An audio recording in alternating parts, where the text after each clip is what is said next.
ब्रह्मा बाज्यो।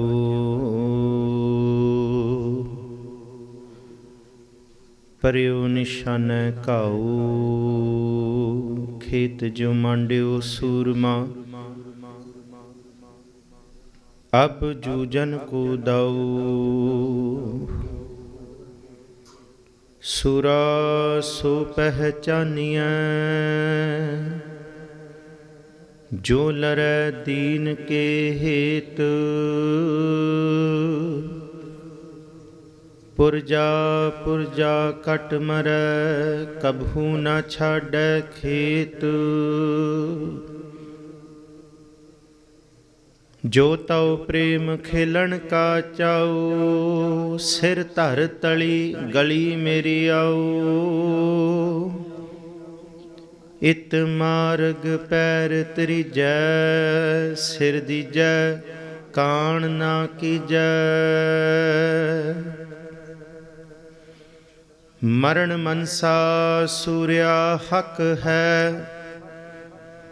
जो मरण होए परवाणो,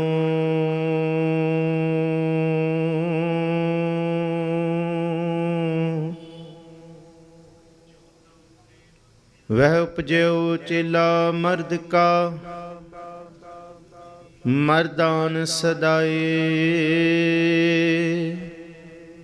जिन सब पृथ्वी को जीत कै। नीशान चुलाए,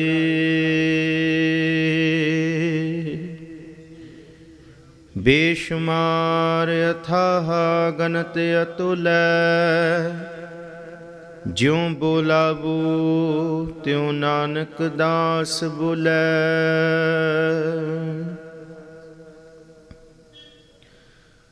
हाजरा हजूर ज़हरा ज़हूर सरब कला भरपूर। चवर छतर तखत दे मालक रूहानियत दे भंडार बलदो आलम शाह। कमाली करामात कायम करीम रज़ा बख्श राज़िक्र हाकुन रहीम। अमा बख्श बख्शिंदे ओ दस्तगीर खता बख्श रोज़ी दे हो दिल पजीर। शहनशाह वाली श्री गुरु ग्रंथ साहब महाराज जी दी पावन हजूरी अंदर नासर औ मंसूर एज़द ई मंजूर। हक रा गंजूर जुमला फैज़े नूर। हक हक आगाह शाह शहनशाह साहिब सतगुरु श्री गुरु गोबिंद सिंह साहब महाराज जी दे लखते जिगर। चार साहिबजादे, पंजां विचों तिन प्यारे ते अनेक ही सैकड़े सिखां दी शहादत ते उन्हां दे शहीदी दिहाड़े। आ बहुत प्यार एकागर चाओ शरदा भावना दे विच भिज के गुरुद्वारा श्री गुरु सिंह सभा संतगढ़ विखे मना रहे हो। इस ताणक बीमारी तो बाद ये पहला समागम ही है कि आप संगतां अपने घरों निकल के देर रात तक साहिबजादियां दी याद दे विच जुड़े हो। आप जी दी जुबान तो निकलिया होया एक एक बचन साहिबजादियां दी याद दे विच उन्हां नूं धन आखना ते तुहाडी अखां दा एक एक हंझू जिहड़ा साहिबजादियां दी याद दे विच भेज के तुहाडियां अखां तो नीर रूपी प्रेम रूपी वैराग रूपी निकलेगा। सतगुरु गुरु गोबिंद सिंह साहब महाराज नूं भाग लाउणगे। अज दीवाना दी आरंभता है, पहले दिन दे दीवान ने। आस है हौली हौली आप संगतां होर चाओ दे विच भिज के गुरु दर ते निता प्रति हाज़री भरोगे। मैं बेनती करां 21 तो लैके 28 तक दे समागम ने। दास ने अजे कथा शुरू करनी है, फतेह गजाउणी है, पर आप संगत एक गुरु अगे अरदास करो कि ये पहली कथा है। सतगुरु जी दास पासों भी ये सारियां हाज़रियां भरवा लैन और आप सारी संगत भी इन्हां हाज़रियां दे विच शमूलीयत कर सको। इस अरदास दे नाल जिहड़ी फतेह बाबा अजीत सिंह जी ने आखिरी धन गुरु गोबिंद सिंह साहब नूं गजाई अज चमकौर दी गड़ी छड्डण तो पहलां, क्योंकि 7 तरीक दा समा 7 पो दा समा जो कुछ वरत्या वो तो अज असीं विचारांगे। पर विचारां असी अज पिछोकड़ तो शुरू करांगे सारियां। और बाणी जिन्नी वध तो वध बाणी इन्हां प्रमाणां दे नाल सतगुर जी दी, सतगुर जी आप किरपा करके आप विच वरत के बाणी दी बरकत करवाउणगे, ताकि कथा कथा ना रहे, कथा सिमरन बन जाए, कथा चेता बन जाए। सो आप संगत दी ही टेक है जी, आप संगत दे चरना च इस्तकबाल है। बख्शो असीस। धन सतगुरु गुरु ग्रंथ साहब महाराज जी आप विच वरतो, ये सारियां विचारां कराओ। विचार आरंभण तो पहला गुरु बख्शी फतेह गज बज के सांझी करो। आखो जी वाहिगुरू जी का खालसा, वाहिगुरू जी की फतेह। धन सतगुरु श्री गुरु अर्जुन देव जी महाराज जी जिस वेले तत्ती तवी उत्ते बहिंदे है, तो उस वेले साईं मियाँ मीर जी बचन करते हैं कि पातशाह जी तुसी ते दीन दुनी दे मालक हो, तुसी वालिए कुल आलम हो, संसार दे रचैता हो, सब कुछ करन वाले हो, पर तुसी ये क्यों? तुसी बहुत कुछ कर सकते हो। पार ब्रह्म परमेश्वर दी जोत तुहाडे अंदर गुरु नानक साहब रूप दे विच वरतदी है। उत्थे गुरु अर्जुन साहब जी ने जिहड़े बचन वरते, उत्थों इतिहास शुरू करते हैं। क्योंकि पहला दादा गुरु अर्जुन साहब शहीद होए ने, ते फिर पोता गुरु तेग बहादुर साहब महाराज जी शहादत पाउंदे ने। फिर दादे गुरु तेग बहादुर साहब दिल्ली की धरती ते शहीद होंदे ने, ते फिर पोते चमकौर ते सरहंद दे विच शहादत दा जाम पींदे ने। इनू बाणी विचों प्यो दादे जेहविया पोता परवान। जपो जी प्यो दादे जेविहा पोता परवान। भावें बाणी, ये बाणी दा बचन गुरु नानक साहब, गुरु अंगद साहब ते गुरु अमरदास जी दे बाबत है, पर वरत्या ते दादे ते पोते दी खेड़ ही है। एक पासे बाबे के वरते, उन्हां दे दादे पोते भिड़दे रहे, एक पासे बाबे कियां दे। अज भी धन गुरु तेग बहादुर साहब जी दे स्थान रकाबगंज ते निशान उही झुलदा है, सदियां तो झुलदा है, ते सदियां तक उही झुलदा रहेगा। पर इत्थे हाकमां दे बदलदे रहणगे। ये सच है, जिहड़ा राज दा निशान गुरु नानक साहब ने दिता, ये सदा ही रहण वाला है। धन गुरु अर्जुन साहब महाराज जी ने कहा, जिस वेले धन गुरु रामदास महाराज जी ने सानू लाहौर की धरती ते भेजिया, साडे सके भराता ने साडे पिता जी दे नाल साडी फुट पाई। भाव साडे प्रेम रूपी, बैराग रूपी, अनुराग रूपी मेरा मन लोचै गुरदर्शन ताई। बिलप करै चातरिक की न्यायी, त्रिखा ना उतरै शांत ना आवै, बिन दर्शन संत प्यारे जियो। ते कीता की हों घोली, जियो घोल कमाई। मैं अपना आप ही वारिया ते अपना आप ही वारदा रहांगा, ते रहिंदी धरती तक जेड़े ये बीज बो के जा रहे हैं, ये अपना आप ही वारनगे। ये हों घोली जियो घोल कमाई दा सच है। जिस वेले धन गुरु अर्जुन साहब कहंदे कि मेरे सके भराता ने बगावत की, घर दा लंगर बंद करता, धन गुरु गोबिंद सिंह साहब महाराज जी तक इतिहास ते लैके आउणा है, पर पिछोकड़ समझो भाई, ये अंदर केड़ा लहू है, केड़ा खून है, केड़ी बरकत, केड़ी बख्शिश वरत रही है। गुरु अर्जुन साहब कहते लंगर बंद करता, तां भी गुरु अर्जुन साहब कहते मैं इको ही बचन आख्या, भूखो भोजन भी हाँ भावें मैं भुख भी है, रूखो भोजन भूम सैन सकी, प्रै संग सुख बिहावै। तां भी सुख प्रभु दे नाल है।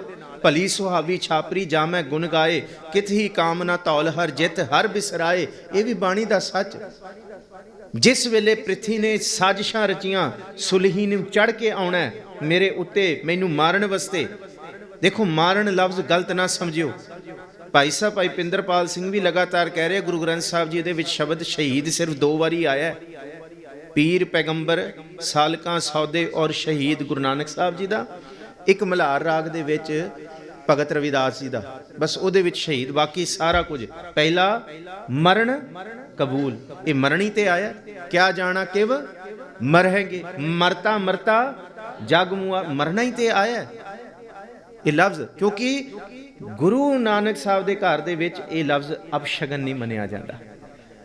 ਮਰਨਾ ਲਫ਼ਜ਼ ਅਪਸ਼ਗਨ ਨਹੀਂ ਹੈ। ਇੱਥੇ ਤੇ ਪਹਿਲਾਂ ਇਹੀ ਕਬੂਲ ਹੈ, ਜਾਓ ਤੋ ਪ੍ਰੇਮ ਖਿਲਣ ਕਾ ਚਾਓ ਸਿਰ ਤਰ ਧਲੀ ਗਲੀ ਮੇਰੀ ਆਓ ਇਤ ਮਾਰਗ ਪੈਰ ਧਰੀਜੈ ਸਿਰ ਦੀਜੈ ਕਾਣ ਨਾ ਕੀਜੈ। ਤੇ ਸਿਰ ਦੇ ਵੀ ਦਿੱਤਾ। ਕਿਵੇਂ ਦਿੱਤਾ? ਤਿਲਕ ਜੰਜੂ ਰਾਖਾ ਪ੍ਰਭ ਤਾਕਾ ਕੀਨੋ ਬਡੋ ਕਲੂ ਮੈਂ ਸਾਕਾ ਸਾਧਨ ਹੇਤ ਇਤੀ ਜਿਨ ਕਰੀ ਸੀਸ ਦਿਆ ਪਰ ਸੀ ਨਾ ਉਚਰੀ।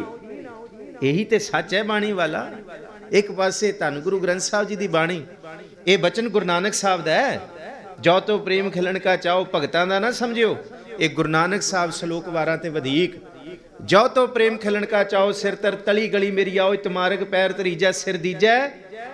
9ਵੇਂ ਜਾਮੇ ਦੇ ਵਿੱਚ ਵਰਤ ਰਿਹਾ ਸੀਸ ਦਿਆ ਪਰ ਸੀ ਨਾ ਉਚਰੀ। ਕਾਣ ਨਾ ਕੀਜੈ ਦਾ ਮਤਲਬ ਕਿਸੇ ਵੀ ਤਰ੍ਹਾਂ ਦਾ ਦਿਲਗੀਰ ਹੋਣਾ ਜਾਂ ਸਰਸ਼ਾਰ ਹੋਣਾ ਜਾਂ ਮਾਇੂਸੀ ਹੋਣਾ ਨਹੀਂ, ਚੜ੍ਹਦੀ ਕਲਾ 'ਚ। ਕਿਉਂਕਿ ਧਰਮ ਹੇਤ ਸਾਕਾ ਜਿਨ ਕੀਆ ਸੀਸ ਦਿਆ ਪਰ ਸਿਰ ਨਾ ਦਿਆ। ਥੋੜੀ ਇੱਕੋ ਕਟਵਾ ਦਿਓ। ਧੰਨ ਗੁਰੂ ਤੇਗ ਬਹਾਦਰ ਸਾਹਿਬ ਨੇ ਸੀਸ ਤੇ ਦੇਤਾ ਪਰ ਆਪਣਾ ਸਿਦਕ ਨਹੀਂ ਦਿੱਤਾ, ਵਿਸ਼ਵਾਸ ਨਹੀਂ ਦਿੱਤਾ। ਗੁਰੂ ਅਰਜਨ ਸਾਹਿਬ ਕਹਿੰਦੇ ਜਦ ਸੱਕੇ ਭਰਾਤਾ ਨੇ ਸੁਲਹੀ ਨੂੰ ਚੜਾਇਆ, ਸਿੱਖਾਂ ਨੇ ਕਿਹਾ ਸੀ ਗੁਰੂ ਅਰਜਨ ਸਾਹਿਬ ਜੀ ਸਿਆਣੇ ਸਿੱਖ ਇਕੱਠੇ ਕਰੋ ਤੇ ਚਿੱਠੀ ਲਿਖ ਕੇ ਭੇਜ ਦਿਆਂ ਹਾਕਮ ਵੱਲ, ਨਹੀਂ ਤੇ ਫਿਰ 5 ਸਿੰਘਾਂ ਨੂੰ ਇਕੱਠਾ ਕਰਕੇ ਕਿਸੇ ਸਿਆਣੇ ਸਿੰਘਾਂ ਨੂੰ ਹਾਕਮ ਵੱਲ ਭੇਜੋ, ਕੋਈ ਮਤਾ ਕਰੋ, ਕੋਈ ਸਹਿਜ ਰੂਪ ਦੇ ਵਿੱਚ ਪਕਾਈਏ, ਕੋਈ ਕੰਪਰੋਮਾਈਜ਼ ਕਰੀਏ। ਤੇ ਗੁਰੂ ਅਰਜਨ ਸਾਹਿਬ ਕਹਿੰਦੇ ਉਸ ਵੇਲੇ ਵੀ ਮੈਂ ਇਹੀ ਕਿਹਾ ਸੀ, ਪ੍ਰਥਮੇ ਮਤਾ ਜੇ ਪੱਤਰੀ ਚਲਾਵੂੰ, ਦੁਤੀਏ ਮਤਾ ਦੋਇ ਮਾਨਕ ਪਹੁੰਚਾਵੂੰ, ਤ੍ਰਿਤੀਏ ਮਤਾ ਕਛ ਕਰੂੰ ਉਪਾਇਆ, ਮੈਂ ਸਭ ਕੇ ਛੋੜ ਪ੍ਰਭ ਤੂੰ ਹੀ ਧਿਆਇਆ। ਜਪੋ ਜੀ, ਮੈਂ ਸਭ ਕੇ ਛੋੜ ਪ੍ਰਭ ਤੂੰ ਹੀ ਧਿਆਇਆ। ਤੇ ਫਿਰ ਜਦ ਤੂੰ ਹੀ ਧਿਆਇਆ ਤੇ ਫਿਰ ਸੁਲਹੀ ਤੇ ਨਾਰਾਇਣ ਰਾਖ ਸੁਲੀ ਕਾ ਹਾਥ ਕहीं ਨਾ ਪਹੁੰਚੇ, ਸੁਲੀ ਹੋਆ ਮੂਆ ਨਾ ਪਾਕ। ਉਹ ਆਪ ਹੀ ਘੋੜੇ ਸਮੇਤ ਭੱਠਿਆਂ ਦੇ ਵਿੱਚ ਸੜਿਆ। ਤੇ ਹਾਕਮ ਸੜਦੇ ਰਹੇ ਨੇ ਤੇ ਸੜਦੇ ਰਹਿਣਗੇ ਤੇ ਗੁਰੂ ਦੇ ਝੰਡੇ, ਗੁਰੂ ਦੇ ਬੁੰਗੇ ਬੁਲੰਦ ਹੀ ਰਹਿਣਗੇ। ਆਹ ਹੈ ਸ਼ੁਰੂਆਤ ਇਤਿਹਾਸ ਦੀ। ਇੱਥੋਂ ਤੱਕ ਬਸ ਨਹੀਂ, ਗੁਰੂ ਅਰਜਨ ਸਾਹਿਬ ਕਹਿੰਦੇ ਇਸ ਤੋਂ ਅੱਗੇ ਵੀ ਬਹੁਤ ਕੁਝ ਹੋਇਆ, ਬਹੁਤ ਕੁਝ ਹੋਇਆ। ਧੰਨ ਗੁਰੂ ਅਰਜਨ ਸਾਹਿਬ ਮਹਾਰਾਜ ਜੀ ਨੇ ਇਹ ਸਾਰਾ ਇਤਿਹਾਸ, ਕਿਉਂਕਿ ਸੰਕੋਚਵੇਂ ਰੂਪ ਦੇ ਵਿੱਚ ਅਗਾਂਹ ਨੂੰ ਤੁਰੀਏ। ਗੁਰੂ ਅਰਜਨ ਸਾਹਿਬ ਜੀ ਤੱਤੀ ਤਵੀ ਤੇ ਬੈਠੇ ਨੇ, ਪਰ ਭਾਈ ਗੁਰਦਾਸ ਕਹਿੰਦੇ ਹੈ ਬੈਠੇ ਇਵੇਂ ਨੇ ਰਹਿੰਦੇ ਗੁਰ ਦਰਿਆਓ ਵਿੱਚ ਮੀਨ ਕੁਲੀਨ ਹੇਤ ਨਿਰਬਾਨੀ। ਦੁਨੀਆ ਦੇ ਲੋਕ ਦੇਖ ਰਹੇ ਨੇ ਬੈਠੇ ਤੱਤੀ ਤਵੀ ਤੇ ਨੇ, ਪਰ ਆਨੰਦ ਤੇ ਮਗਨ ਇਵੇਂ ਨੇ ਜਿਵੇਂ ਮੱਛੀ ਪਾਣੀ ਦੇ ਅੰਦਰ ਹੁੰਦੀ ਹੈ। ਮੀਨ ਕੁਲੀਨ ਹੇਤ ਨਿਰਬਾਣੀ ਦਰਸ਼ਨ ਦੇਖਤ ਪਤੰਗ ਜਿਉ ਜੋਤੀ ਅੰਦਰ ਜੋਤ ਸਮਾਣੀ।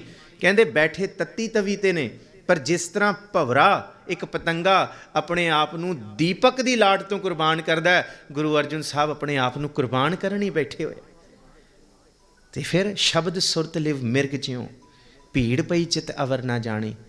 ਕਹਿੰਦੇ ਹਿਰਨ ਨੂੰ ਫੜਨ ਵਾਸਤੇ ਕੰਡੇ ਹੇੜੇ ਦੀ ਧੁਨੀ ਕੱਢੀ ਜਾਂਦੀ ਹੈ, ਤੇ ਜਦ ਉਹ ਆਵਾਜ਼ ਸੁਣਦਾ ਹੈ ਨਾ ਕੰਡੇ ਹੇੜੇ ਦੀ, ਖੋਪੇ ਦੇ ਵਿੱਚ ਖੋਪੇ ਦੀ ਰੱਸੀ, ਨਾਰੀਅਲ ਦੀ ਰੱਸੀ ਤੋਂ ਹੀ ਉਹਨੂੰ ਖਿੱਚਿਆ ਜਾਂਦਾ ਤੇ ਆਵਾਜ਼ ਨਿਕਲਦੀ ਹੈ। ਮਿਰਗ ਭੱਜਿਆ ਆਉਂਦਾ ਸ਼ਿਕਾਰੀ ਵੱਲ, ਉਹਨੂੰ ਇਹ ਨਹੀਂ ਪਤਾ ਮੱਥੇ ਤੇ ਤੀਰ ਆਉਣਾ।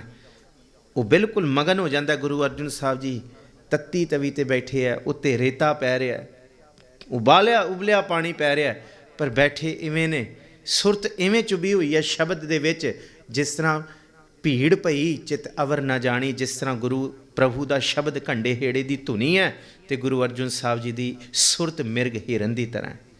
ਇਹ ਹੈ, ਇਸ ਕਰਕੇ ਸਾਰੇ ਜਪੋ ਗੁਰ ਅਰਜਨ ਵਿਟੋ ਕੁਰਬਾਨੀ, ਗੁਰ ਹਰਜਨ ਵਿਟੋ। ਕਰਬਲਾ ਦਾ ਯੁੱਧ ਹੋਇਆ, ਪਰ ਜਿਹੜੀ ਸ਼ਹਾਦਤ ਦੀ ਇਤਿਹਾਸ ਰੂਪੀ ਬਿਰਤੀ, ਸ਼ਹਾਦਤ ਦਾ ਧੱਜ ਗੁਰੂ ਅਰਜਨ ਸਾਹਿਬ ਜੀ ਨੇ ਲਹਿਰਾਇਆ, ਉਹ ਅੱਜ ਤੱਕ ਕਿਸੇ ਨੇ ਨਹੀਂ ਲਹਿਰਾਇਆ। ਉਸ ਧੁਜ ਨੂੰ ਗੁਰੂ ਤੇਗ ਬਹਾਦਰ ਸਾਹਿਬ ਉੱਚਾ ਲੈ ਕੇ ਗਏ, ਪਰ ਉਹ ਧੁਜ ਉਸ ਵੇਲੇ ਸਿਖਰਾਂ ਤੱਕ ਗਿਆ ਜਦ ਗੁਰੂ ਤੇਗ ਬਹਾਦਰ ਸਾਹਿਬ ਦੇ ਪੋਤਿਆਂ ਨੇ ਸ਼ਹਾਦਤ ਦਾ ਜਾਮ ਪੀਤਾ। ਅੱਜ ਵੀ ਰਹਿੰਦੀ ਧਰਤੀ ਤੱਕ ਸਮਾਂ ਖੜ ਜਾਏਗਾ ਜਦ ਅਸੀਂ ਸਾਹਿਬਜ਼ਾਦਿਆਂ ਨੂੰ ਚੇਤੇ ਕਰਾਂਗੇ। ਅੱਜ ਵੀ ਉਸ ਵੇਲੇ ਵੀ ਸਮਾਂ ਖੜਿਆ ਸੀ, ਅੱਜ ਵੀ ਸਮਾਂ ਖੜੇਗਾ, ਅੱਜ ਤੋਂ ਸੈਂਕੜੇ ਸਾਲਾਂ ਬਾਅਦ ਵੀ, ਕਿਉਂਕਿ ਸਾਹਿਬਜ਼ਾਦਿਆਂ ਦੀ ਬਾਤ ਹੁੰਦੀ ਰਹੇਗੀ। ਕਿਉਂਕਿ ਇਹ ਆਦ ਸੱਚ ਜੁਗਾਦ ਸੱਚ ਹੈ, ਭੀ ਸੱਚ ਨਾਨਕ ਹੋਸੀ ਭੀ ਸੱਚ। ਕਿਉਂਕਿ ਸੱਚ ਕੀ ਬਾਣੀ ਨਾਨਕ ਆਖੈ, ਸੱਚ ਸੁਣਾਏ ਸੀ ਸੱਚ ਕੀ ਵੇਲਾ, ਇਹ ਸੱਚ ਹੀ ਰਹਿਣਾ। ਇੱਥੇ ਬਾਬਰ ਵਰਗੇ ਚਲੇ ਗਏ, ਇੱਥੇ ਬਾਬਰ ਤੋਂ ਬਾਅਦ ਹਿਮਾਯੂ ਨਹੀਂ ਰਿਹਾ, ਅਕਬਰ ਵੀ ਗਿਆ, ਅਕਬਰ ਤੋਂ ਬਾਅਦ ਜਹਾਂਗੀਰ ਗਿਆ, ਸ਼ਾਹਜਹਾਂ ਗਿਆ, ਸਭ ਗਏ, ਔਰੰਗਜ਼ੇਬ ਗਿਆ, ਸਭ ਚਲੇ ਜਾਣਗੇ, ਪਰ ਗੁਰੂ ਨਾਨਕ ਸਾਹਿਬ ਮਹਾਰਾਜ ਜੀ ਸਦਾ ਹੀ ਇੱਥੇ ਰਹਿਣਗੇ। ਸਦਾ ਹੀ ਗੁਰੂ ਕੀਆਂ ਬਾਬਾਣੀਆਂ ਕਹਾਣੀਆਂ ਪੁੱਤ ਸੁਪੁੱਤ ਕਰੇਨ ਹੁੰਦੀਆਂ ਰਹਿਣਗੀਆਂ, ਕਿਉਂਕਿ ਇਹ ਸੱਚ ਵਰਤਿਆ, ਇਹ ਬਾਣੀ ਦਾ ਸੱਚ ਵਰਤਿਆ। ਧੰਨ ਗੁਰੂ ਅਰਜਨ ਸਾਹਿਬ ਮਹਾਰਾਜ ਜੀ ਦੀ ਸ਼ਹਾਦਤ ਖੂਨ ਨੂੰ ਉਬਾਲਾ ਦੇਣ ਵਾਸਤੇ ਹੈ। ਫੁੱਲ ਇਸ ਦੇ ਸੰਸਾਰ ਅੰਦਰ ਖਿਲਰ ਜਾਸਨ, ਕੁੱਲ ਸੰਸਾਰ ਅੰਦਰ ਕੋਈ ਚਾਂਦਨੀ ਚੌਂਕ ਨੂੰ ਭਾਗਲਾ ਸੀ ਚੜ੍ਹ ਕੇ ਦੇਸ਼ ਕੌਮ ਦੇ ਪਿਆਰ ਅੰਦਰ, ਕੋਈ ਚਮਕੌਰ ਦੀ ਗੜੀ ਵਿੱਚ ਸ਼ਹੀਦ ਹੋਏਗਾ, ਇਸ ਕੌਮ ਦੇ ਸਿਰ ਸਿਦਕ ਸਿਰਾਰ ਅੰਦਰ ਦੋ ਅੱਧ ਖਿੜਿਆਂ ਨੂੰ ਤੋੜ ਕੇ ਹੀ ਚਿਣ ਦੇਸਣ, ਇੱਥੇ ਸਰਹੰਦ ਦੀ ਨੀਂਹ ਦੀਵਾਰ ਅੰਦਰ। ਪਰ ਯਾਦ ਰੱਖਿਓ, ਇਹ ਖੂਨ ਸ਼ਹੀਦਾਂ ਦਾ ਹੈ, ਇਹ ਖੂਨ ਗੁਰੂ ਨਾਨਕ ਸਾਹਿਬ ਦਾ ਹੈ। ਨਾ ਇਹ ਖੂਨ ਮੁਕਣਾ ਹੈ, ਨਾ ਸ਼ਹਾਦਤ ਮੁਕਣੀ ਹੈ, ਨਾ ਇਹ ਕੌਮ ਮੁਕੇਗੀ, ਕਿਉਂਕਿ ਮਨੂੰ ਸਾਡੀ ਦਾਤਰੀ, ਅਸੀਂ ਮਨੂੰ ਦੇ ਸੋਏ, ਜਿਉਂ ਜਿਉਂ ਮਨੂੰ ਵੱਢਦਾ ਅਸੀਂ ਦੂਣ ਸਵਾਏ ਓਏ, ਕਿਉਂਕਿ ਖੂਨ ਸ਼ਹੀਦਾਂ ਦਾ ਕਦੀ ਮੁਕਣਾ ਨਹੀਂ। ਇਹ ਸਤਿਗੁਰੂ ਗੁਰੂ ਅਰਜਨ ਸਾਹਿਬ ਜੀ ਨੇ ਨੀਂਹ ਧਰੀ ਹੈ ਸ਼ਹਾਦਤ ਦੀ। ਇਹ ਇੱਟਾਂ ਦਿੱਤੀਆਂ ਨੇ ਆਪਣੇ ਆਪ ਨੂੰ, ਆਪਣੇ ਤਨ ਦੇ ਠੀਕਰੇ ਨੂੰ ਸ਼ਹੀਦ ਕਰਾ ਕੇ। ਸਮਾਂ ਆਇਆ ਧੰਨ ਗੁਰੂ ਤੇਗ ਬਹਾਦਰ ਸਾਹਿਬ ਜੀ ਦਾ, ਦਿੱਲੀ ਦੀ ਧਰਤੀ ਤੇ ਆਪ ਕੂਚ ਕਰਕੇ ਆਏ ਨੇ। ਕਾਰਨ ਇਹ ਹੈ, ਗੁਰੂ ਗੋਬਿੰਦ ਸਿੰਘ ਸਾਹਿਬ ਮਹਾਰਾਜ ਜੀ ਕਹਿੰਦੇ 9 ਸਾਲ ਦੀ ਉਮਰ 'ਚ ਪਿਤਾ ਜੀ ਤੁਹਾਡੇ ਵਰਗਾ ਨਾ ਕੋਈ ਹੈ ਤੇ ਨਾ ਕੋਈ ਹੋਏਗਾ, ਸਮੇਂ ਨੂੰ ਲੋੜ ਹੈ। ਅੱਜ ਇਹਨਾਂ ਹਿੰਦੁਸਤਾਨ ਦੀ ਧਰਤੀ ਦੇ ਜਨੇਊ ਪਾਉਣ ਵਾਲਿਆਂ ਨੂੰ, ਤਿਲਕ ਪਾਉਣ ਵਾਲਿਆਂ ਨੂੰ ਲੋੜ ਹੈ। ਮਹਾਂਪੁਰਖੋ ਗੁਰੂ ਪਾਤਸ਼ਾਹ ਜੀ ਤੁਸੀਂ ਜਾਓ ਤੇ ਇਹੀ ਬਚਨ ਯਾਦ ਰੱਖਿਓ। ਅੱਜ 9 ਸਾਲ ਦੀ ਉਮਰ ਦੇ ਵਿੱਚ ਗੁਰੂ ਤੇਗ ਬਹਾਦਰ ਸਾਹਿਬ ਨੂੰ ਗੁਰੂ ਗੋਬਿੰਦ ਸਿੰਘ ਸਾਹਿਬ ਗੋਬਿੰਦ ਰਾਏ ਜੀ ਭੇਜ ਰਹੇ ਨੇ, ਤੇ ਫਿਰ ਤੁਸੀਂ ਯਾਦ ਰੱਖਿਓ 8 ਪੋਹ ਕੱਲ ਨੂੰ ਯਾਦ ਕਰਾਂਗੇ। ਕੱਲ ਨੂੰ ਗੁਰੂ ਗੋਬਿੰਦ ਸਿੰਘ ਮਹਾਰਾਜ ਆਪਣੇ ਜੁਝਾਰੂ ਪੁੱਤਰ ਬਾਬਾ ਜੁਝਾਰ ਸਿੰਘ ਨੂੰ ਜੰਗੇ ਮੈਦਾਨ 'ਚ ਭੇਜਣਗੇ ਤੇ ਕਹਿਣਗੇ, ਹਮਨੇ ਹੀ ਕਹਾ ਥਾ ਪਿਤਾ ਸੇ ਜਾਨ ਦੀਜੈ ਧਰਮ ਪਰ, ਲੋ ਜਾਓ ਬੇਟਾ ਹਮ ਹੀ ਕਹਤੇ हैं तुमसे ਜਾਨ ਦੀਜੈ ਧਰਮ ਪਰ। ਇਹ ਗੱਲ ਵਰਤੀ 9 ਸਾਲ ਦੀ ਉਮਰ ਦੇ ਵਿੱਚ। ਕਿਉਂ? ਧੰਨ ਗੁਰੂ ਤੇਗ ਬਹਾਦਰ ਸਾਹਿਬ ਤੋਂ ਵੇਖਿਆ ਨਹੀਂ ਗਿਆ। ਕੀ ਨਹੀਂ ਵੇਖਿਆ ਗਿਆ? ਪੰਡਤ ਕਿਰਪਾ ਰਾਮ ਦੱਤ ਮਟਨ ਦੀ ਧਰਤੀ ਕਸ਼ਮੀਰ ਤੋਂ ਆਏ ਨੇ, ਪਰ ਸਤਿਗੁਰ ਤੋਂ ਦੇਖਿਆ ਨਹੀਂ ਗਿਆ, ਕਿਉਂਕਿ ਉਹਨਾਂ ਦੀਆਂ ਧੀਆਂ, ਉਹਨਾਂ ਦੀਆਂ ਵਹੁਟੀਆਂ, ਬਜ਼ੁਰਗ ਮਾਵਾਂ ਆਈਆਂ ਨੇ ਤੇ ਅੱਜ ਦੇ ਜ਼ਾਲਮ ਦੇਖ ਰਹੇ ਨੇ। ਅੱਜ ਵੀ ਸਾਡੇ ਪੰਜਾਬੀ, ਅੱਜ ਵੀ ਹਿੰਦੁਸਤਾਨ ਦੇ, ਭਾਵੇਂ ਜਿੱਥੋਂ ਮਰਜ਼ੀ ਭਾਰਤ ਦੇ, ਭਾਵੇਂ ਯੂਪੀ ਦੇ ਨੇ, ਬਿਹਾਰ ਦੇ ਨੇ, ਰਾਜਸਥਾਨ ਦੇ ਨੇ, MP ਦੇ ਨੇ, ਭਾਵੇਂ ਸਾਊਥ ਦੇ ਨੇ, ਅੱਜ ਵੀ ਬੈਠੇ ਨੇ। ਜਿਹੜੇ ਕਹਿੰਦੇ ਸੀ ਨਾ ਕਿ ਇੰਨੀ 300 ਸਾਲ ਪਹਿਲਾਂ, 350 ਸਾਲ ਪਹਿਲਾਂ ਤੇ ਠੰਡ ਵੀ ਕਿੰਨੀ ਹੋਏਗੀ, ਅੱਜ ਤੇ ਗਲੋਬਲ ਵਾਰਮਿੰਗ ਹੋ ਗਈ। ਕਹਿੰਦੇ ਜੀ ਕਿਵੇਂ ਬੈਠ ਸਕਦੇ ਨੇ? ਆ ਜਾ ਕੇ ਦੇਖ ਲਓ, 15 ਕਿਲੋਮੀਟਰ ਤੇ ਪੰਜਾਬ ਵਸ ਗਿਆ, ਜਾ ਕੇ ਦੇਖ ਲਓ ਕਿਵੇਂ ਬੈਠ ਸਕਦੇ ਨੇ ਤੇ ਕਿਵੇਂ ਬੈਠੇ ਨੇ। ਸੱਚ ਵਰਤਦਾ ਹੈ ਤੇ ਵਰਤਦਾ ਰਹੇਗਾ, ਕਿਉਂਕਿ ਸੱਚ ਸੱਚ ਹੀ ਹੈ। ਸਤਿਗੁਰੂ ਗੁਰੂ ਤੇਗ ਬਹਾਦਰ ਸਾਹਿਬ ਮਹਾਰਾਜ ਜੀ ਨੇ ਕਿਹਾ, ਜਾਓ ਬੱਚਿਓ ਘਰ ਜਾਓ, ਸਿਰ ਦੇ ਕੇ ਪੱਤ ਬਚਾਵਾਂਗਾ ਮੈਂ, ਇਸ ਬੁਝ ਰਹੇ ਭਾਰਤ ਦੇਸ਼ ਦੇ ਦੀਵੇ ਅੰਦਰ ਤੇਲ ਆਪਣੇ ਲਹੂ ਦਾ ਪਾਵਾਂਗਾ ਮੈਂ। ਪਾਇਆ ਤੇਲ ਦੇਸ਼ ਦੀਆਂ ਜੜ੍ਹਾਂ ਵਿੱਚ, ਤਾਈਓ ਅੱਜ ਭਾਰਤ ਦੇਸ਼ ਦਾ ਬਾਗ ਫਲ ਰਿਹਾ। ਅੱਜ ਵੀ ਹਿੰਦੂ ਮੰਦਿਰਾਂ ਦੇ ਦੀਵਿਆਂ ਅੰਦਰ ਤੇਲ ਗੁਰੂ ਤੇਗ ਬਹਾਦਰ ਸਾਹਿਬ ਦੇ ਲਹੂ ਦਾ ਬਲ ਰਿਹਾ। ਇਹੀ ਸੱਚ ਪ੍ਰਗਟ ਹੋਇਆ। ਸਤਿਗੁਰੂ ਜੀ ਨੇ ਕਹਿਤਾ, ਜਾਓ ਕਹਿ ਦਿਓ, ਜੇ ਗੁਰੂ ਤੇਗ ਬਹਾਦਰ ਸਾਹਿਬ ਜਿੰਨਾ ਚਿਰ ਤੱਕ ਤੁਹਾਡੇ ਆਗੂ ਨੇ, ਉਹਨਾਂ ਚਿਰ ਤੱਕ ਕੋਈ ਤੁਹਾਡਾ ਤਿਲਕ ਤੇ ਜੰਝੂ ਨਹੀਂ ਖਿੱਚ ਸਕਦਾ, ਕੋਈ ਤੁਹਾਡਾ ਨਹੀਂ। ਤਾਈਓ ਗੁਰੂ ਗੋਬਿੰਦ ਸਿੰਘ ਸਾਹਿਬ ਨੇ ਕਿਹਾ, ਤਿਲਕ ਜੰਝੂ ਰਾਖਾ ਪ੍ਰਭ ਤਾਂਕਾ। ਤਾਂਕਾ ਦਾ ਮਤਲਬ ਉਹਨਾਂ ਦਾ ਜਿਹੜੇ ਪਾਉਂਦੇ ਹੈ, ਅਸੀਂ ਨਹੀਂ, ਇਹ ਅਸੀਂ ਨਹੀਂ ਧਾਰਨ ਕੀਤਾ, ਉਹ ਜਿਨ੍ਹਾਂ ਦਾ ਵਿਸ਼ਵਾਸ ਹੈ ਉਹਨਾਂ ਦਾ ਵੀ ਰੱਖਿਆ। ਤਿਲਕ ਜੰਝੂ ਰਾਖਾ ਪ੍ਰਭ ਤਾਂਕਾ ਕੀਨੋ ਬਡੋ, ਕਲੂ ਮੈਂ ਸਾਕਾ ਸਾਧਨ ਹੇਤ ਇਤੀ ਜਿਨ ਕਰੀ, ਸੀਸ ਦਿਆ ਪਰ ਸੀ ਨਾ ਉਚਰੀ, ਧਰਮ ਹੇਤ ਸਾਕਾ ਜਿਨ ਕੀਆ, ਧਰਮ ਦਿਆ ਪਰ ਸਿਰ ਨਾ, ਸੀਸ ਦਿਆ ਪਰ ਸਿਰ ਨਾ ਦਿਆ। ਨਾਟਕ ਚੇਟਕ ਕੀਏ ਕੁਕਾਜਾ, ਪ੍ਰਭ ਲੋਗਨ ਕੇ ਆਵਤ ਲਾਜਾ, ਸਾਰੇ ਜਪੋ ਠੀਕ ਕਰ ਫੋਰ ਦਲੀਸ ਸਰ। ਦੁਨੀਆ ਦੇ ਲੋਕ ਇਸ ਹਾਕਮਾਂ ਦੇ ਪੈਰਾਂ ਤੇ ਆਪਣੇ ਸਿਰ ਦਾ ਠੀਕਰਾ ਰੱਖਦੇ ਨੇ, ਪਰ ਮੇਰੇ ਪਿਤਾ ਗੁਰੂ ਤੇਗ ਬਹਾਦਰ ਸਾਹਿਬ ਨੇ ਉਹ ਕੀਤਾ ਨਾ ਅੱਜ ਤੋਂ ਪਹਿਲਾਂ ਹੋਇਆ ਤੇ ਨਾ ਰਹਿੰਦੀ ਧਰਤੀ ਤੱਕ ਹੋਏਗਾ। ਇਸ ਦੇਸ਼ ਦੇ ਹਾਕਮ ਦੇ ਮੂੰਹ ਦੇ ਉੱਤੇ ਆਪਣੇ ਸਿਰ ਦਾ ਠੀਕਰਾ ਜਾ ਕੇ ਭੰਨ ਦਿੱਤਾ। ਠੀਕਰ ਫੋਰ ਦਹਲੀਜ਼ ਸਿਰ। ਦਹਲੀਜ਼ ਦਾ ਮਤਲਬ ਹੈ ਦਹਲੀਜ਼, ਦਿੱਲੀ, ਦਿੱਲੀ ਦੇ ਬਾਦਸ਼ਾਹ ਹਾਕਮ ਦੇ। ਔਰੰਗਜ਼ੇਬ ਦਾ ਜ਼ਿਕਰ ਕੀਤਾ। ਠੀਕਰ ਫੋਰ ਦਹਲੀਜ਼ ਸਿਰ ਪ੍ਰਭਪੁਰ ਕੀਆ ਪਿਆਨ, ਤੇਗ ਬਹਾਦਰ ਸੀਕਰੀਆ ਕਰੀ ਨਾ ਕਿਨੂੰ ਹਾਨ। ਕੋਈ ਨਹੀਂ ਕਰ ਸਕੇਗਾ, ਨਾ ਕਿਸੇ ਨੇ ਕੀਤਾ। ਬੜੇ ਮਾਣ ਨਾਲ ਕਿਹਾ। ਸਤਿਗੁਰੂ ਗੁਰੂ ਗੋਬਿੰਦ ਸਿੰਘ ਸਾਹਿਬ ਜੀ ਜੇ ਸ਼ਹੀਦ ਦੇ ਪੁੱਤਰ ਨੇ ਤੇ ਫਿਰ ਗੁਰੂ ਗੋਬਿੰਦ ਸਿੰਘ ਸਾਹਿਬ ਜੀ ਸ਼ਹੀਦ ਪੁੱਤਰਾਂ ਦੇ ਪਿਓ ਵੀ ਨੇ, ਕਿਉਂਕਿ ਇਹ ਬਿਲਕੁਲ ਸੱਚ ਜਿਹੜਾ ਵਰਤਿਆ ਨਾ, कि धर्म हेत जिहड़ा साका होया ये ना अज तो पहला होया ते ना होएगा। ठीकर फोर दली सिर प्रभपुर किया प्यान, तेग बहादुर सी क्रिया करी ना किन्हू आन जपो, तेग बहादुर के चलत भयो जगत को सोग, है सब जग भयो, जय जय जय सुरलोक। है हुण विद्वान कहते हैं कि है हाहाकार मच गई, पर एक विद्वान लिखता है नहीं है, कोई पुछदा इहो जिहा है अज तो पहला नहीं सी। गुरु गोबिंद सिंह साहब कहते है ते गुरु तेग बहादुर ही है ते गुरु तेग बहादुर साहब ही ने मेरे पिता जगत पिता सृष्टि दी चादर हिंद दी चादर धर्म दे रखियक जे कोई है सब जग भयो, जय जय जय सुरलोक। धरती की इस धरती दे बिना भी जिन्ने लोक ने उत्थों भी गुरु तेग बहादुर साहब की जय जयकार होएगी ते होंदी आई है। सतगुरु गुरु तेग बहादुर साहब जी की शहादत का यह सच वरत्या। भाई दयाला, भाई सतीदास, भाई मतीदास पिछले दिन 19 तरीक को आ शहादत के दिन बीते ने। 18 तरीक 17 तरीक 17 18 तरीक भी ये 3 ਸਿੰਘਾਂ की शहादत है जी। सतीदास मतीदास जिहड़ा तुसीं फुवारा देखते हो ना, सिजदा करते हो, कल्ले कहानियां कथा ना समझो, भावना देखा करो। अज उन्हां दा लहू डिग्या ते अज वो थां सिखां दी है। अज उन्हां थावां तो सानू सिखां दा चेता आउंदा है जिन्हां ने सिदक निभाया। भाई दयाला बलदी देग विच यही कहंदा सी सतगुरु गुरु अर्जन साहब जी, जिवें तत्ती तवी दे उत्ते तुहाडा सिदक रह गया, अज तुहाडा सिख बलदी देग उबलदी देग च बैठा, उहदा सिदक भी रखिओ। जे सतगुरु जी दे सन्मुख मतीदास जी दे सीस विचों आरा शुरू होया, क्योंकि देखो आरे दी परंपरा बाणी च आया जिक्र, कहंदे काशी दे विच कबीर साहब कहंदे आरा रखिया होया। क्यों? कहंदे पंडित ब्राह्मण कहंदे आओ इस आरे च अपना सीस दिओ, सिर दिओ, तुहानूं स्वर्गां च लैके जावांगे। मतीदास कहंदे मेरा स्वर्ग की है? अपने गुरु दे अगे अपने आप नूं कुर्बान करना। करवट भला ना करवट तेरी, लाग गरे सुन बिनती मेरी, हौं वरी मुख फेर प्यारे करवट दे मोको काहे को मारे। अंतिम इच्छा जे पुछदे हो जलाद, गुरु साहब जी का चेहरा मेरे वार करो, मैं गुरु नूं वेखदिआं शहीद होवां। देखो जप बाणी जिहड़ी है रोम रोम है। जप बाणी ऐसी बाणी है जिहड़ी सदा ही वरतेगी, सदा ही वरतदी रहेगी। जे घर दे विच पढ़दे हो, असीं रहीए ना रहीए, घर दीआं कंनां भी जप बोलणगीਆਂ। ये बाणी का सच है।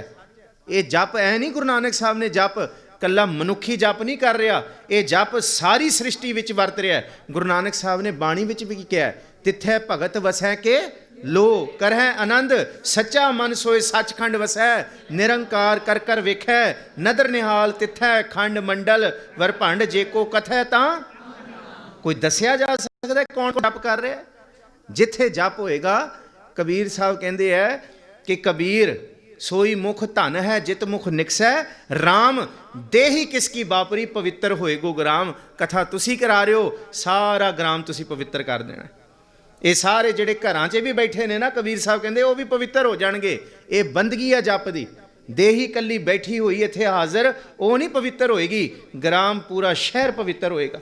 धन गुरु तेग बहादुर साहब नूं जलाद कहंदा आ तेग तिखी करदे होए कि जां तां अजमत दिखाओ, जां ईन कबूल करो, ते जां फिर मौत।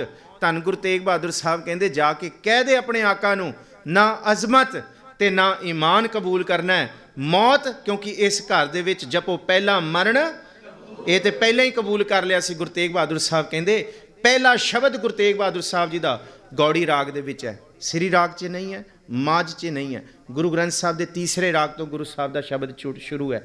9वें पातशाह का गौड़ी राग दे विच शब्द भी 9 ही ने, ते कुल शब्द गुरु ग्रंथ साहब जी की बाणी च 59 ने, और हर शब्द की पहली तुक रहाओ दी है, और 57 सलोक ने। सतगुरु जी का पहला शब्द है साधो मन का मान, कहते तो पहले ही त्यागता।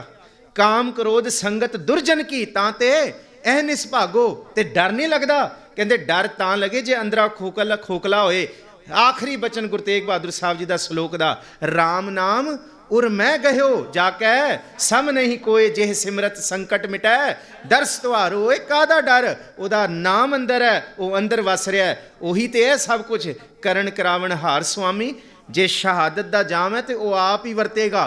ये जे पीना मैं नहीं, करण वाला भी वो है, कराउण वाला भी वो है। तो जाके कह दे अपने आका नूं, तू मैनू कृपान दिखा के की, तू की ये तलवार दिखा के मैनू डराउना, मैं भी तेगां कढ लै, तेग तू भी परख लै, एक नहीं लखां तेगां, मैनू लकवा तेग बहादरी दा मेरे साਵੇਂ नहीं सकदियां हो तेगां।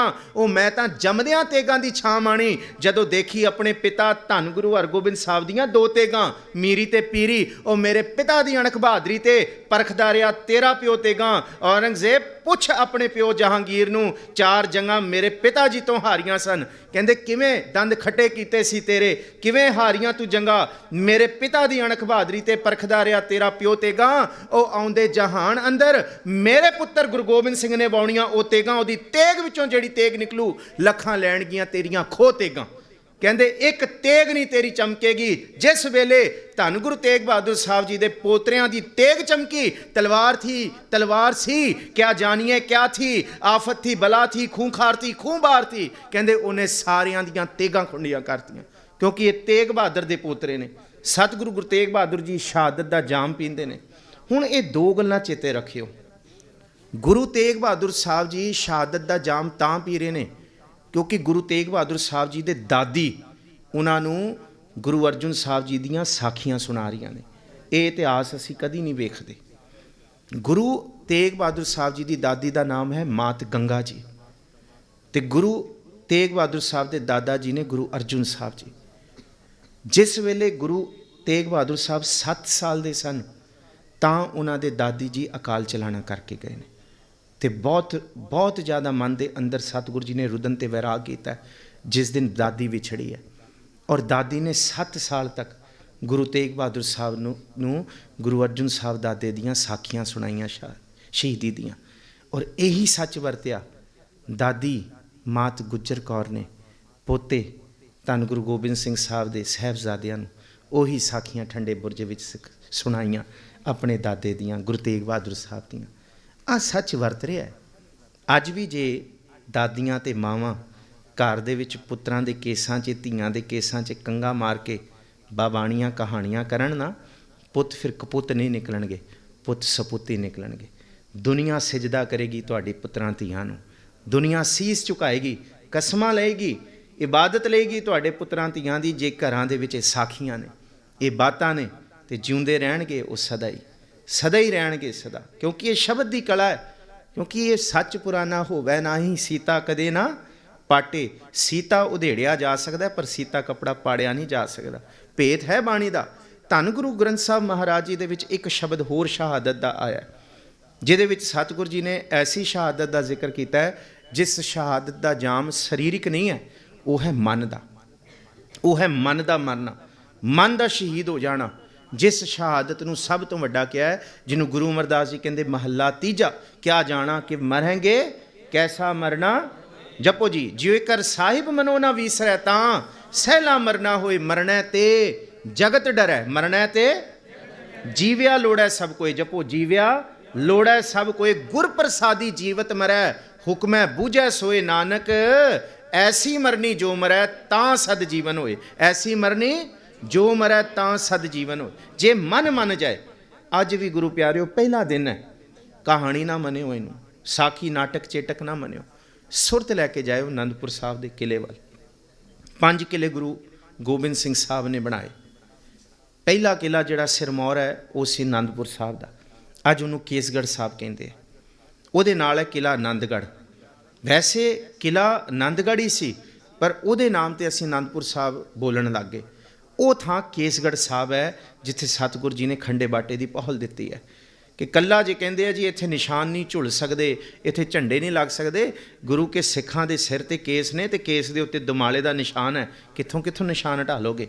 ਨਿਸ਼ਾਨ ਤਾਂ ਸਦਾ ਹੀ ਝੁੱਲਦੇ ਰਹਿਣਗੇ, ਸਦਾ ਹੀ ਝੰਡੇ ਬੁੰਗੇ ਹੈ। ਕਿਉਂਕਿ ਵਹ ਪ੍ਰਗਟਿਓ ਚੇਲਾ ਮਰਦ ਕਾ ਮਰਦਾਨ ਸਦਾਏ, ਜਿਨ ਸਭ ਪ੍ਰਿਥਵੀ ਕੋ ਜੀਤ ਕੈ ਨਿਸ਼ਾਨ ਝੁਲਾਏ। ਇਹ ਨਿਸ਼ਾਨ ਗੁਰੂ ਤੇਗ ਬਹਾਦਰ ਸਾਹਿਬ ਜੀ ਦੇ ਪੁੱਤਰ ਗੁਰੂ ਗੋਬਿੰਦ ਸਿੰਘ ਸਾਹਿਬ ਦੇ ਚੁਲਾਏ ਹੋਏ ਨੇ। ਸਤਿਗੁਰੂ ਗੁਰੂ ਗੋਬਿੰਦ ਸਿੰਘ ਸਾਹਿਬ ਨੇ 5 ਕਿਲੇ ਬਣਾਏ ਨੇ। ਇੱਕ ਕਿਲਾ ਹੈ ਤਾਰਾਗੜ੍ਹ, ਜਿਹੜਾ ਬਿਲਕੁਲ ਖੂਫੀਆ ਕਿਲਾ ਹੈ। ਉਸ ਖੂਫੀਏ ਕਿਲੇ ਦੇ ਵਿੱਚ ਜਿਹੜਾ ਚੜਕ ਸਿੰਘ ਬਰਾੜ ਹੈ ਨਾ, ਉਹਦਾ ਜ਼ਿਕਰ ਚੜਕ ਸਿੰਘ ਬਰਾੜ ਦਾ ਕੀਤਾ ਹੈ। ਇਹ ਗੁਰੂ ਗੋਬਿੰਦ ਸਿੰਘ ਸਾਹਿਬ ਜੀ ਦੀ ਫੌਜ ਦਾ ਖੂਫੀਆ ਸੀ। ਇਹਨੇ ਅੱਜ ਤੋਂ ਤਕਰੀਬਨ 2 ਮਹੀਨੇ ਪਹਿਲਾਂ ਗੁਰੂ ਗੋਬਿੰਦ ਸਿੰਘ ਸਾਹਿਬ ਨੂੰ ਕਿਹਾ ਕਿ ਲੋਹਗੜ੍ਹ ਦੇ ਕਿਲੇ ਉੱਤੇ ਮਸਤ ਹਾਥੀ ਤੋਂ ਹਮਲਾ ਕਰਾਇਆ ਜਾਏਗਾ। ਇਹ ਸੋਹੀਆ ਸੀ। ਸਤਿਗੁਰੂ ਜੀ ਨੇ ਬਚਿੱਤਰ ਸਿੰਘ ਨੂੰ ਥਾਪੜਾ ਦੇ ਕੇ ਘੱਲਿਆ। ਬਚਿੱਤਰ ਸਿੰਘ ਨੇ ਫਤਿਹਯਾਬੀ ਕੀਤੀ, ਨਾਗਣੀ ਬਰਛੇ ਦੇ ਨਾਲ ਉਹ ਜੰਗ ਜਿੱਤੀ ਤੇ ਹਾਥੀ ਦਾ ਮੂੰਹ ਫੇਰ ਦਿੱਤਾ। ਇਸ ਤੋਂ ਬਾਅਦ ਜਿਹੜਾ ਸਮਾਂ ਬਤੀਤ ਹੋਇਆ ਉਹ ਸਮਾਂ ਬਹੁਤ ਕਠਿਨ ਤੇ ਭਿਆਨਕ ਸੀ। ਜੇ ਦੋ ਸਿੰਘ ਪਾਣੀ ਲੈਣ ਜਾਂਦੇ ਸੀ ਤੇ ਇੱਕ ਜੂਝ ਕੇ ਸ਼ਹੀਦ ਹੋ ਜਾਂਦਾ ਸੀ ਤੇ ਇੱਕ ਵਾਪਸ ਆਉਂਦਾ ਸੀ। ਦੋ ਪਾਣੀ ਲੈਣੇ ਕੋ ਜਾਵੇਂ, ਇੱਕ ਜੂਝੈ ਇੱਕ ਵਾਪਸ ਆਵੇਂ। ਇਹ ਜ਼ਿਕਰ ਸੀ ਜਿਹੜਾ ਚਰਨ ਗੰਗਾ ਤੋਂ ਪਾਣੀ ਭਰਨ ਜਾਂਦੇ ਸੀ। ਪਾਣੀ ਦੀ ਕਿੱਲਤ, ਭੋਜਨ ਦੀ ਕਿੱਲਤ, ਇੱਥੇ ਤੱਕ ਹਾੜ ਤੇ ਹੱਡੀ ਮਾਸ ਨਾਲੋਂ ਵੱਖ ਹੋ ਗਈ ਸੀ ਸਿੱਖਾਂ ਦੀ। ਇੰਨੀ ਕੁ ਜ਼ਿਆਦਾ ਉੱਥੇ ਭੁੱਖ ਦੀ ਕਿੱਲਤ, ਭੋਜਨ ਦੀ ਕਿੱਲਤ। ਪਰ ਗੁਰੂ ਗੋਬਿੰਦ ਸਿੰਘ ਸਾਹਿਬ ਨੇ ਕਿਹਾ ਡੋਲਣਾ ਨਹੀਂ ਹੈ, ਡੋਲਣ ਨਹੀਂ ਦੇਣਾ।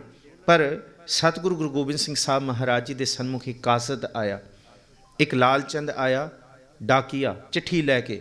ਕਿਹਦੀ? ਕਸ਼ਮੀਰੀ ਜਿਹੜੇ ਸਨ ਵਾਹਿਗੁਰੂ, ਜਿਹੜੇ ਪਹਾੜੀ ਰਾਜੇ ਸਨ, ਪਹਾੜੀ ਰਾਜਿਆਂ ਦੀ। ਉਹ ਲੈਂਦਾ, ਕਹਿੰਦਾ ਕਿ ਮੈਂ ਚਿੱਠੀ ਪੜ੍ਹਨੀ ਹੈ। ਗੁਰੂ ਪਾਤਸ਼ਾਹ ਕਿਹਾ ਪੜ੍ਹ। ਉਹਨੇ ਜ਼ਿਕਰ ਕੀਤਾ ਗਾਂ ਤੇ ਜੰਜੂ ਦੀ ਕਸਮ ਕਿ ਤੁਸੀਂ ਇਹ ਕਿਲਾ ਛੱਡ ਕੇ ਚਲੇ ਜਾਓ, ਅਸੀਂ ਤੁਹਾਨੂੰ ਕੁਝ ਨਹੀਂ ਕਵਾਂਗੇ। ਤੇ ਗੁਰੂ ਗੋਬਿੰਦ ਸਿੰਘ ਸਾਹਿਬ ਨੇ ਜੋ ਕਿਹਾ ਮਹਿਮਾ ਪ੍ਰਕਾਸ਼ से ਉਹ ਜ਼ਿਕਰ ਹੈ। ਕਹਿੰਦੇ ये तो पशु है, इसकी कसम का क्या एतबार। कि सतगुरु जी कहते गां ते पशु है, मैं ਇਹਦੀ ਕਸਮ ਦਾ ਕੀ एतबार ਕਰਾਂ। ਸਿੱਖਾਂ ਨੇ ਕਿਹਾ ਵੀ, ਮਾਨ ਸਿੰਘ ਮਹਾ ਸਿੰਘ ਹੋਰਾਂ ਨੇ ਕਿਹਾ ਸਤਿਗੁਰੂ ਜੀ ਅਸੀਂ ਚੱਲਦੇ ਹਾਂ, ਇਹਨਾਂ ਨੇ ਕੁਝ ਨਹੀਂ ਕਹਿਣਾ। ਸਤਿਗੁਰੂ ਨੇ ਜਿਹੜਾ ਬੇਲੋੜਾ ਸਮਾਨ ਸੀ ਕਿਲੇ ਦੇ ਵਿੱਚ ਸਾਰਾ ਗੱਡੇ ਵਿੱਚ ਭਰਿਆ, ਉਹਨੂੰ ਰੇਸ਼ਮੀ ਦੁਸ਼ਾਲਿਆਂ ਦੇ ਨਾਲ, ਰੁਮਾਲਿਆਂ ਨਾਲ ਢੱਕ ਦਿੱਤਾ। ਸਤਿਗੁਰੂ ਜੀ ਨੇ ਐਲਾਨ ਕਰਕੇ ਨਗਾੜਾ ਤੇ ਤੂਰ ਵਜਵਾਤਾ ਕਿ ਸਭ ਪਿੱਛੇ ਹੋ ਜਾਓ, ਗੁਰੂ ਗੋਬਿੰਦ ਸਿੰਘ ਸਾਹਿਬ ਦਾ ਖਜ਼ਾਨਾ ਜਾ ਰਿਹਾ ਹੈ। ਮਹਾਰਾਜ ਜੀ ਟੀਸੀ 'ਤੇ ਚੜ੍ਹਾ ਕੇ ਮਾਨ ਸਿੰਘ ਨੂੰ ਕਹਿੰਦੇ ਦੇਖ ਤਮਾਸ਼ਾ ਹੁਣ ਕੀ ਹੁੰਦਾ। ਬਸ ਕਿਲੇ ਦੀ ਸਰਹੱਦ ਟੱਪੇ ਨੇ, ਕਿਲੇ ਦੀ ਸਰਦਲ ਟੱਪਿਆ ਉਹ ਗੱਡਾ, ਤੇ ਸਾਰਿਆਂ ਨੇ ਲੁੱਟ ਖਸੁੱਟ ਕਰਤੀ। ਤੇ ਕਿਸੇ ਦੇ ਹੱਥ ਟੁੱਟੇ ਛਿੱਤਰ ਆਏ ਤੇ ਕਿਸੇ ਦੇ ਹੱਥ ਪਾਟੇ ਲੀੜੇ ਆਏ। ਮਹਾਰਾਜ ਕਹਿੰਦੇ ਇਹ ਹੈ ਇਹਨਾਂ ਦੀ ਕਸਮ, ਇਹ ਹੈ ਇਹਨਾਂ ਦਾ ਐਤਬਾਰ।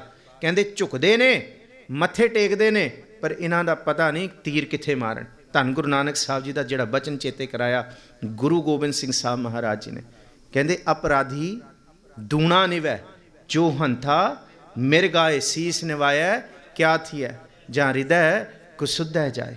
ਕਹਿੰਦੇ ਜੇ ਹਿਰਦਾ ਪਵਿੱਤਰ ਨਹੀਂ ਹੈ ਤੇ ਫਿਰ ਇਹ ਝੂਠੀਆਂ ਕਸਮਾਂ ਦੇ ਉੱਤੇ ਐਤਬਾਰ ਨਹੀਂ ਹੈ। ਮਹੀਨਾ ਲੰਘਿਆ, ਅੱਜ ਦੇਖੋ ਜੇ 6 ਪੋਹ ਦਾ ਜ਼ਿਕਰ ਕਰੀਏ, ਅੱਜ 7 ਪੋਹ ਹੈ। 6 ਪੋਹ ਤੋਂ ਪਹਿਲਾਂ 2 ਦਿਨ ਪਹਿਲਾਂ ਸਤਿਗੁਰੂ ਜੀ ਕੋਲ ਦੂਸਰੀ ਚਿੱਠੀ ਆਈ ਹੈ। ਇੱਕ ਮੁਗਲ ਕਾਸਦਾ ਆਇਆ, ਸਮਾਣੇ ਦਾ ਸੈਯਦ ਮੁਸਲਮਾਨ ਆਇਆ। ਉਹ ਕਹਿੰਦਾ ਸਤਿਗੁਰੂ ਜੀ ਮੈਂ ਚਿੱਠੀ ਲੈ ਕੇ ਆਇਆ, ਪਰ ਉਹ ਗੁਰੂ ਗੋਬਿੰਦ ਸਿੰਘ ਸਾਹਿਬ ਮਹਾਰਾਜ ਜੀ ਦੇ ਦਰਬਾਰ ਦੇ ਸਿੰਘਾਂ ਦੇ ਜਜ਼ਬੇ, ਖੁੰਡੀਆਂ ਮੁੱਛਾਂ, ਸਤਿਗੁਰੂ ਜੀ ਦੇ ਸਿੰਘਾਂ ਦੇ ਭਰੇ ਦਾੜੇ, ਜਲੋ ਛਾਤੀਆਂ, ਉਹਨਾਂ ਦੇ ਦੁਮਾਲੇ ਸ਼ਸਤਰ ਨੂੰ ਦੇਖ ਕੇ ਡਰ ਗਿਆ। ਉਹ ਤੋਂ ਬੋਲਾ ਨਹੀਂ ਗਿਆ ਕਿ ਮੈਂ ਕੀ ਬੋਲਾਂ। ਪਰ ਗੁਰੂ ਗੋਬਿੰਦ ਸਿੰਘ ਸਾਹਿਬ ਨੇ ਜ਼ਿਕਰ ਕੀਤਾ, ਉਹਦਾ ਜ਼ਿਕਰ ਮਹਿਮਾ ਪ੍ਰਕਾਸ਼ 'ਚ ਹੈ। ਗੁਰਬਿਲਾਸ ਪਾਤਸ਼ਾਹੀ 10ਵੀਂ 'ਚ ਵੀ ਹੈ। ਸਤਿਗੁਰੂ ਜੀ ਕਹਿੰਦੇ ਤੂੰ ਸਾਡਾ ਮਹਿਮਾਨ ਹੈ, ਤੂੰ ਬੋਲ ਜੋ ਚਿੱਠੀ ਲੈ ਕੇ ਆਇਆ, ਤੇਰਾ ਵਾਲ ਵੀ ਵਿੰਗਾ ਨਹੀਂ ਹੋਏਗਾ। ਉਹਨੇ ਕਿਹਾ ਕਿ ਮੈਨੂੰ ਵਜ਼ੀਰ ਖਾਨ ਨੇ ਭੇਜਿਆ ਔਰੰਗਜ਼ੇਬ ਦੀ ਕਸਮ ਲੈ ਕੇ ਕੁਰਾਨ ਦੇ ਖੱਬੇ ਪਾਸੇ, ਕਿਉਂਕਿ ਕੁਰਾਨ ਸੱਜੇ ਪਾਸੇ ਤੋਂ ਸ਼ੁਰੂ ਹੁੰਦੀ ਹੈ, ਖੱਬੇ ਪਾਸੇ ਉਹਦੇ ਉੱਤੇ ਕਸਮ ਸੀ। ਕਸਮ ਦਾ ਜ਼ਿਕਰ ਕੱਲ੍ਹ ਕਰਾਂਗੇ। ਤੇ ਗੁਰੂ ਸਾਹਿਬ ਨੇ ਜਿਹੜਾ ਜ਼ਫਰਨਾਮੇ ਦੇ ਵਿੱਚ ਉਸ ਤੋਂ ਬਾਅਦ, ਕਿਉਂਕਿ ਜ਼ਫਰਨਾਮੇ ਦੇ ਪਹਿਲਾਂ 12 ਸ਼ੇਰ ਜਿਹੜੇ ਨੇ, ਖਮਾਲੇ ਕਰਾਮਾਤ ਕਾਇਮ ਕਰੀਮ ਰਜ਼ਾ ਬਖਸ਼ ਰਾਜ਼ਕ ਰਿਹਾਕੁਨ ਰਹੀਮ ਅਮਾ ਬਖਸ਼ ਬਖਸ਼ਿੰਦੇ ਹੋ ਦਸਤਗੀਰ ਖਤਾ ਬਖਸ਼ ਰੋਜ਼ੀ ਦੇਹੋ ਦਿਲ ਪਜ਼ੀਰ ਕਿ ਸ਼ਹਿਨਸ਼ਾਹ ਖੂਬੀ ਦੇਹੋ ਰਹਿਨਮੂ ਕੇ ਬੇਗੂਨੋ ਬੇਚੂਨੋ ਚੂੰ ਬੇਨਮੂ। ਤੇ ਉਹਦੇ ਬਾਅਦ ਜਿਹੜਾ ਜ਼ਿਕਰ ਹੈ ਨਾ ਸਾਜ਼ੋ ਨਾ ਬਾਜ਼ੋ ਨਾ ਫੌਜੋ ਨਾ ਫਰਸ਼ ਖੁਦਾਵੰਤ ਬਖਸ਼ਿੰਦੇ ਐਸ਼ੋ ਅਰਸ਼ ਜਹਾਂ ਪਾਕ ਜ਼ਬਰਸਤ ਜ਼ਾਹਰ ਜ਼ਹੂਰ ਹਮੇਚੋ ਦਿਓ ਹਮਚੋ ਹਾਜ਼ਰ ਹਜ਼ੂਰ। ਇਹ ਸ਼ੇਰ ਨੇ ਜਿਹੜੇ 12, ਇਹਨੂੰ ਕਿਹਾ ਹੈ ਸਿਜਦਾ। ਔਰੰਗਜ਼ੇਬ ਦੇ ਅੱਗੇ ਨਹੀਂ, ਅਕਾਲ ਪੁਰਖ ਅੱਗੇ। ਇਹਨਾਂ 12 ਸ਼ੇਰਾਂ ਤੋਂ ਬਾਅਦ ਹਕਾਇਤ ਸ਼ੁਰੂ ਹੁੰਦੀ ਹੈ। ਤੇ ਹਕਾਇਤ ਦਾ ਪਹਿਲਾ ਸ਼ੇਰ ਪਤਾ ਕੀ ਹੈ? ਔਰੰਗਜ਼ੇਬ ਕਸਾ ਨੇਸਤ ਐਤ 12 ਕੌਲੇ ਕੁਰਾਂ, ਕਿ ਮੈਨੂੰ ਇੱਕ ਵਾਲ ਦੇ ਕਤਰੇ ਜਿੰਨਾ ਵੀ, ਇੱਕ ਰੋਮ ਦੇ ਕਤਰੇ ਜਿੰਨਾ ਵੀ ਤੇਰੀ ਕਸਮ ਤੇ ਐਤਬਾਰ ਨਹੀਂ ਹੈ। ਜਿਹੜੇ ਸ਼ੇਰ ਨੇ ਆਉਣ ਵਾਲੇ ਦਿਨਾਂ 'ਚ ਬੜੇ ਕਮਾਲ ਦੇ ਨੇ। ਤੇ ਆਪ ਸੰਗਤਾਂ ਦੇ ਸਨਮੁਖ ਕੁਝ ਸ਼ੇਰ ਫਤਿਹਨਾਮੇ ਦੇ ਵੀ ਰੱਖਾਂਗੇ। 2 ਚਿੱਠੀਆਂ ਨੇ ਜੰਗ ਦੀਆਂ। ਜਿਸ ਵੇਲੇ 2 ਵੱਡੇ ਸਾਹਿਬਜ਼ਾਦੇ ਸ਼ਹੀਦ ਹੁੰਦੇ ਨੇ, ਉਸ ਵੇਲੇ ਸਤਿਗੁਰੂ ਜੀ ਨੇ ਫਤਿਹਨਾਮਾ ਲਿਖਿਆ। ਉਹਦੇ ਸਿਰਫ ਸਾਨੂੰ ਬਦਕਿਸਮਤੀ ਨਾਲ 22 ਸ਼ੇਰ ਹੀ ਮਿਲਦੇ ਨੇ, ਜਿਹੜੇ ਮੈਂ ਖਾਲਸਾ ਕਾਲਜ ਦੀ ਲਾਇਬ੍ਰੇਰੀ ਜਦ ਦਾਸ ਨੇ PhD ਦੇ ਨਾਲ ਐਡਵਾਂਸ ਪਰਸ਼ੀਅਨ ਕੋਰਸ ਕੀਤਾ, ਡਿਪਲੋਮਾ ਕੋਰਸ, ਉਸ ਵੇਲੇ ਮੇਰੇ ਜਿਹੜੇ ਵਿਦਿਆ ਦਾਤਾ ਸਨ, ਮੇਰੇ ਪ੍ਰੋਫੈਸਰ ਸਨ, ਉਹਨਾਂ ਨੇ ਸਾਨੂੰ ਫਤਿਹਨਾਮੇ ਦੇ ਦਰਸ਼ਨ ਕਰਾਏ ਨੇ। ਅਸਲੀ ਖਰੜਾ ਜਿਹੜਾ ਮੰਨਿਆ ਜਾਂਦਾ।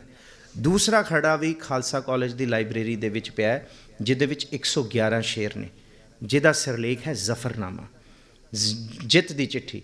ਉਹਦੀ 12 ਸ਼ੇਰਾਂ ਤੋਂ ਬਾਅਦ ਜਿਹੜੀ ਹਕਾਇਤ ਹੈ ਨਾ, ਉਹ ਸ਼ੇਰ ਪੜ੍ਹਨ ਵਾਲੇ ਨੇ ਪਹਿਲਾਂ 12 ਸ਼ੇਰ, ਭਾਵ 12ਵੇਂ ਸ਼ੇਰ ਤੋਂ ਬਾਅਦ 13ਵੇਂ ਸ਼ੇਰ ਤੋਂ ਲੈ ਕੇ 24ਵੇਂ ਸ਼ੇਰ ਤੱਕ ਇੱਕ ਇੱਕ ਚੀਜ਼ ਪੜ੍ਹਨ ਵਾਲੀ ਹੈ, ਬੜੀ ਕਮਾਲ ਦੀ ਹੈ। ਉਸ ਤੋਂ ਬਾਅਦ ਫਿਰ ਜੰਗ ਦੀ ਵਿਧੀ ਸ਼ੁਰੂ ਹੁੰਦੀ ਹੈ, ਜਿਹੜੀ ਜੰਗ ਸਤਿਗੁਰੂ ਜੀ ਦੇ ਸਨਮੁਖ ਕੌਣ ਕੌਣ ਆਇਆ, ਫਿਰ ਉਸ ਜੰਗ ਦਾ ਸਾਰਾ ਚੱਲਦਾ ਸਿਲਸਿਲਾ, ਕਸਮ ਦਾ ਜ਼ਿਕਰ ਚੱਲਦਾ ਹੈ। ਫਿਰ ਉਸ ਤੋਂ ਬਾਅਦ ਗੁਰਸਨਾ ਕੇ ਕਾਰੇ ਕੁਨਦ ਚਹਿਲ ਨਰ ਕੇ ਦੈਲ ਅਕਬਰ ਬਰੋ ਆਇਦ ਬਰੋ ਬੇਖਬਰ, ਅਤੇ ਉੱਥੇ ਜ਼ਿਕਰ ਹੈ ਕਿ ਪੈਮਾ ਸ਼ਿਕਨ ਬੇਦ ਰੰਗ ਆਮਦਨ ਮਿਆਂ ਤੇਗੋ ਤੀਰੋ ਤੁਫੰਗ ਆਮਦਨ ਬਾਲਾਚਾਰਗੀ ਦਰਮਿਆ ਆਮਦਨ ਬਾ ਤਦਬੀਰੇ ਤੀਰੋ ਤੁਫੰਗ ਆਮਦਨ ਚੂੰਕਾਰ ਅਜ਼ਮਾ ਹਿਲਤੇ ਦਰਗੁਜ਼ਸ਼ਤ ਹਲਾਲ ਅਸਤ ਬੁਰਦਮ ਬ ਸ਼ਮਸ਼ੀਰ। ਦਸ ਇਹ ਨਾ ਸੋਚਿਓ ਕਿ ਕੋਈ ਵਿਦਵਤਾ ਦਾ ਪ੍ਰਗਟਾਵਾ ਹੈ, ਉਹ ਸਿਰਫ ਆਪ ਸੰਗਤਾਂ ਦੇ ਸਨਮੁਖ ਰੱਖ ਰਹੇ ਹਾਂ, ਜਿਹੜੇ ਆਉਣ ਵਾਲੇ 7-8 ਦਿਨਾਂ ਦੇ ਵਿੱਚ ਅਸੀਂ ਵਿਚਾਰ ਕਰਨਾ, ਜਿਹਦੇ ਦਰਸ਼ਨ ਕਰਨੇ ਅਸੀਂ ਸਿਰਫ ਔਰ ਸਿਰਫ ਗੁਰੂ ਗੋਬਿੰਦ ਸਿੰਘ ਸਾਹਿਬ ਜੋ ਲਿਖਦੇ ਨੇ ਇਸ ਜੰਗ ਬਾਰੇ ਔਰ ਇਸ ਇਤਿਹਾਸ ਬਾਰੇ, ਅਸੀਂ ਉਹਦਾ ਜ਼ਿਕਰ ਪਹਿਲਾਂ ਕਰਾਂਗੇ। ਜੋ ਅੱਲਾ ਯਾਰਖਾਂ ਜੋਗੀ ਲਿਖਦਾ ਹੈ, ਜੋ ਦੂਨਾ ਸਿੰਘ ਹਦੂਰੀਆ ਲਿਖਦਾ ਹੈ, ਜੋ ਮਹਿਮਾ ਪ੍ਰਕਾਸ਼ ਦਾ ਕਰਤਾ ਲਿਖਦਾ ਹੈ, ਜੋ ਸੂਰਜ ਪ੍ਰਕਾਸ਼ ਵਾਲਾ ਲਿਖਦਾ ਹੈ, ਜਾਂ ਕੋਈ ਗੁਰਬਿਲਾਸ ਪਾਤਸ਼ਾਹੀ 10ਵੀਂ ਦਾ ਲਿਖਦਾ ਹੈ, ਉਹਨੂੰ ਅਸੀਂ ਬਾਅਦ 'ਚ ਲਵਾਂਗੇ। ਪਹਿਲਾਂ ਗੁਰੂ ਗੋਬਿੰਦ ਸਿੰਘ ਸਾਹਿਬ ਜੀ ਦਾ ਪ੍ਰਾਇਮਰੀ ਸੋਰਸ ਲਾਂਗੇ, ਜੋ ਗੁਰੂ ਸਾਹਿਬ ਨੇ ਫਤਿਹਨਾਮਾ ਅਤੇ ਜ਼ਫਰਨਾਮੇ ਵਿੱਚ ਦੱਸਿਆ।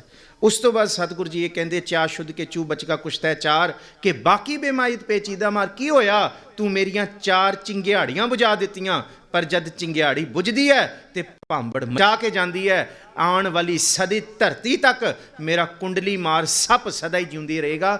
ਜਿੱਥੇ ਜ਼ੁਲਮ ਦੀ ਆਵਾਜ਼ ਖਤਮ ਕਰਨੀ ਹੋਏਗੀ ਤੇ ਜਿੱਥੇ ਧੱਕਾ ਹੋਏਗਾ, ਮੇਰਾ ਕੁੰਡਲੀ ਮਾਰ ਖਾਲਸਾ ਰਾਜ ਲੈਣ ਲਈ ਬਹਿ ਜਾਏਗਾ। ਇਹ ਜ਼ਿਕਰ ਹੈ, ਚਾਰ ਸ਼ੁੱਧ ਕੇ ਚੂ ਬਚਕਾ ਕੁਸ਼ਤਾ ਚਾਰ, ਕਿ ਬਾਕੀ ਬੇਮਾਇਦ ਪੇਚੀਦਾ ਮਾਰ, ਪੇਚੀਦਾ ਮਾਰ। ਮੇਰੇ ਪੁੱਤਰਾਂ ਨੂੰ ਸੁੱਚਾ ਆਨੰਦ ਨੇ ਸਪੋਲੀਏ ਆਖਿਆ, ਚਲੋ ਠੀਕ ਹੈ, ਫਿਰ ਸਪੋਲੀਏ ਸਹੀ, ਆਉਣ ਵਾਲਾ ਖਾਲਸਾ ਵੀ ਭੁਜੰਗੀ ਹੈ। ਫਿਰ ਭੁਜੰਗੀ ਦਾ ਮਤਲਬ ਸੱਪ, ਕੁੰਡਲੀ ਮਾਰਨ ਵਾਲਾ, ਜਿਹਦਾ ਭੇਤ ਨਹੀਂ ਕੋਈ ਲੈ ਸਕੇਗਾ, ਜਿਹੜਾ ਟਿਕ ਗਿਆ, ਜਿਹੜਾ ਬਹਿ ਗਿਆ ਤੇ ਬਸ ਬਹਿ ਗਿਆ। ਸਤਿਗੁਰੂ ਜੀ ਨੇ ਇਹ ਬਖਸ਼ਿਸ਼ ਕੀਤੀ ਹੈ।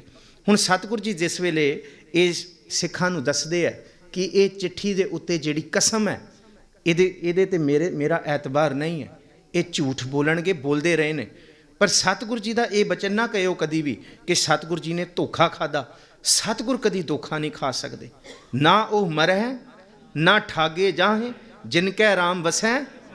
ਸਤਿਗੁਰੂ ਜੀ ਨੇ ਉਹਨਾਂ ਦਾ ਧੋਖਾ ਨੰਗਾ ਕੀਤਾ, ਉਹਨਾਂ ਦੀ ਐਬ ਨੰਗੇ ਕੀਤੇ, ਉਹਨਾਂ ਦਾ ਧੱਕਾ ਨੰਗਾ ਕੀਤਾ, ਜਿਨ੍ਹਾਂ ਨੇ ਗੁਰੂ ਸਾਹਿਬ ਨਾਲ ਧੋਖਾ ਕਰਨਾ ਚਾਹਿਆ। ਜੇ ਧੋਖਾ ਤਾਂ ਹੁੰਦਾ ਨਾ, ਜੇ ਅਸੀਂ ਕਹਿੰਦੇ ਜੇ ਗੁਰੂ ਸਾਹਿਬ ਕਿਲਾ ਛੱਡ ਦਿੰਦੇ ਤਾਂ ਸ਼ਾਇਦ ਇੰਨਾ ਕੁ ਹਮਲਾ ਨਾ ਹੁੰਦਾ, ਕਤਲੋ ਗਾਰਤ ਨਾ ਹੁੰਦੀ, ਪਰ ਗੁਰੂ ਸਾਹਿਬ ਨੇ ਤੇ ਜਾਣੀ ਜਾਣ ਸਨ। ਸਿੰਘ ਨਹੀਂ ਜਾਣਦੇ ਕੀ ਵਰਤਣ ਵਾਲਾ ਹੈ, ਪਰ ਸਤਿਗੁਰੂ ਨੇ ਅਚਨਚੇਤ ਇਹ ਵਚਨ ਕਿਹਾ, ਜੇ ਤੁਸੀਂ ਕਹਿੰਦੇ ਹੋ ਛੱਡਣਾ ਕਿਲਾ, ਮੈਂ ਇੱਕ ਕਦਮ ਅੱਗੇ ਵਧਣ ਨੂੰ ਤਿਆਰ ਨਹੀਂ ਹਾਂ, ਥੋੜਾ ਚਿਰ ਹੋਰ ਟਿਕ ਜਾਓ। ਜੇ ਟਿਕ ਜਾਓਗੇ ਤੇ ਰਾਜ ਵੀ ਤੁਹਾਡਾ ਤੇ ਥਾਂ ਵੀ ਤੁਹਾਡੀ, ਜੇ ਚਲੇ ਜਾਓਗੇ ਅਗਲੇ ਇੱਕ ਹਫ਼ਤੇ 'ਚ ਉਹ ਕੁਝ ਵਰਤ ਜਾਏਗਾ ਜਿਹਦਾ ਹਰਜਾਨਾ ਨਹੀਂ ਭਰਿਆ ਜਾ ਸਕਦਾ। ਪਰ ਸਿੱਖਾਂ ਨੇ ਨਹੀਂ ਮੰਨੇ। ਸਿੱਖ ਕਹਿੰਦੇ ਕਿ ਸਤਿਗੁਰੂ ਜੀ ਇਹ ਕਸਮ ਖਾਧੀ ਹੈ, ਪਰ ਸਤਿਗੁਰੂ ਜੀ ਨੇ ਉਸ ਸਭ ਕੁਝ ਛੱਡ ਦਿੱਤਾ। ਜੇ ਜ਼ਫਰਨਾਮੇ 'ਚ ਕਹਿੰਦੇ ਆ, ਨਾ ਸਾਜ਼ੋ ਨਾ ਬਾਜੋ ਨਾ ਫੌਜੋ ਨਾ ਫਰਸ਼, ਕੁਛ ਵੀ ਨਹੀਂ ਹੈ, ਪਰ ਇੱਕ ਚੀਜ਼ ਦਾ ਜ਼ਿਕਰ ਕਰਦੇ ਆ ਗੁਰੂ ਸਾਹਿਬ ਜ਼ਫਰਨਾਮੇ 'ਚ, ਕਹਿੰਦੇ ਉਹ ਕੁਰਾਨ ਮੇਰੇ ਕਮਰ ਕੱਸੇ 'ਚ ਹੈ, ਜਿਸ ਕੁਰਾਨ ਦੇ ਉੱਤੇ ਔਰੰਗਜ਼ੇਬ ਨੇ ਕਸਮ ਖਾ ਕੇ ਭੇਜੀ ਹੈ, ਲਿਖੀ। ਕਿਉਂ? ਕਿਉਂਕਿ ਇਹ ਧਰਮ ਗ੍ਰੰਥ ਐਸਾ ਹੈ, ਜੇ ਪਿਤਾ ਨੇ ਕਿਸੇ ਧਰਮ ਦੇ ਤਿਲਕ ਜੰਜੂ ਨੂੰ ਬਚਾਇਆ, ਤੇ ਅੱਜ ਜੇ ਕਿਸੇ ਮੁਸਲਮਾਨੀ ਧਰਮ ਗ੍ਰੰਥ ਦੀ ਕਿਤਾਬ ਮੇਰੇ ਘਰ ਆਉਂਦੀ ਹੈ, ਤੇ ਫਿਰ ਕਿ ਘਰ ਆਈ ਦੌਲਤ ਕੋ ਠੁਕਰਾਇਆ ਨਹੀਂ ਜਾਤਾ, ਉਹ ਵੀ ਉਸੇ ਤਰ੍ਹਾਂ ਮੈਂ ਕਬੂਲ ਕੀਤੀ, ਉਹ ਵੀ ਉਸੇ ਤਰ੍ਹਾਂ ਮੈਂ ਸਤਿਕਾਰ ਕੀਤਾ।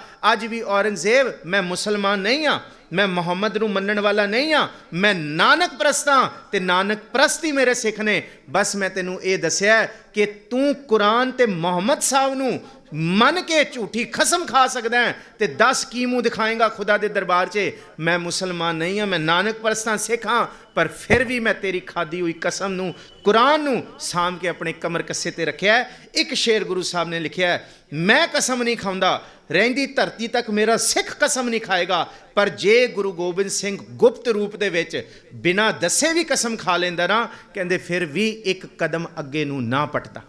ਪਰ ਔਰੰਗਜ਼ੇਬ ਤੂੰ ਸੱਚਾ ਮੁਸਲਮਾਨ ਨਹੀਂ ਹੈ। ਸਤਿਗੁਰੂ ਗੁਰੂ ਗੋਬਿੰਦ ਸਿੰਘ ਸਾਹਿਬ ਨੇ ਇਹ ਇੱਕ ਸਾਡਾ ਅੰਦਰ ਦਾ ਤਿਆਰ ਕੀਤਾ, ਸਾਡਾ ਐਤਬਾਰ ਤਿਆਰ ਕੀਤਾ, ਸਾਡਾ ਵਿਸ਼ਵਾਸ, ਸਾਡਾ ਜਜ਼ਬਾ ਤਿਆਰ ਕੀਤਾ। ਸਿੱਖ ਕੋਈ ਦਿਖਾਵਾ ਨਹੀਂ ਹੈ, सिख घाड़त है तिथै घड़िया सुरत मत मन बुद्ध तिथै घड़िया सुरां सिद्धां की सुध। उत्थे घड़िया जांदा है जिथे बाणी पढ़दा गुरु का सिख। ते यही ते घड़ना है ना कि जत पहारा तीरथ सुनियार आहरण मत वेद हथियार पाओ खला अगन तपताओ भांडा पाओ अमृत तित ढाल घड़िया शब्द सच्ची टकसाल। पर हर कोई नहीं घड़ सकता। जिन को नदर करम तिनकार नानक नदरी नदर निहाल। धन गुरु गोबिंद सिंह साहब महाराज जी ने किला छड्डिया पर बड़ी विਉਂਤਬੰਦੀ नाल।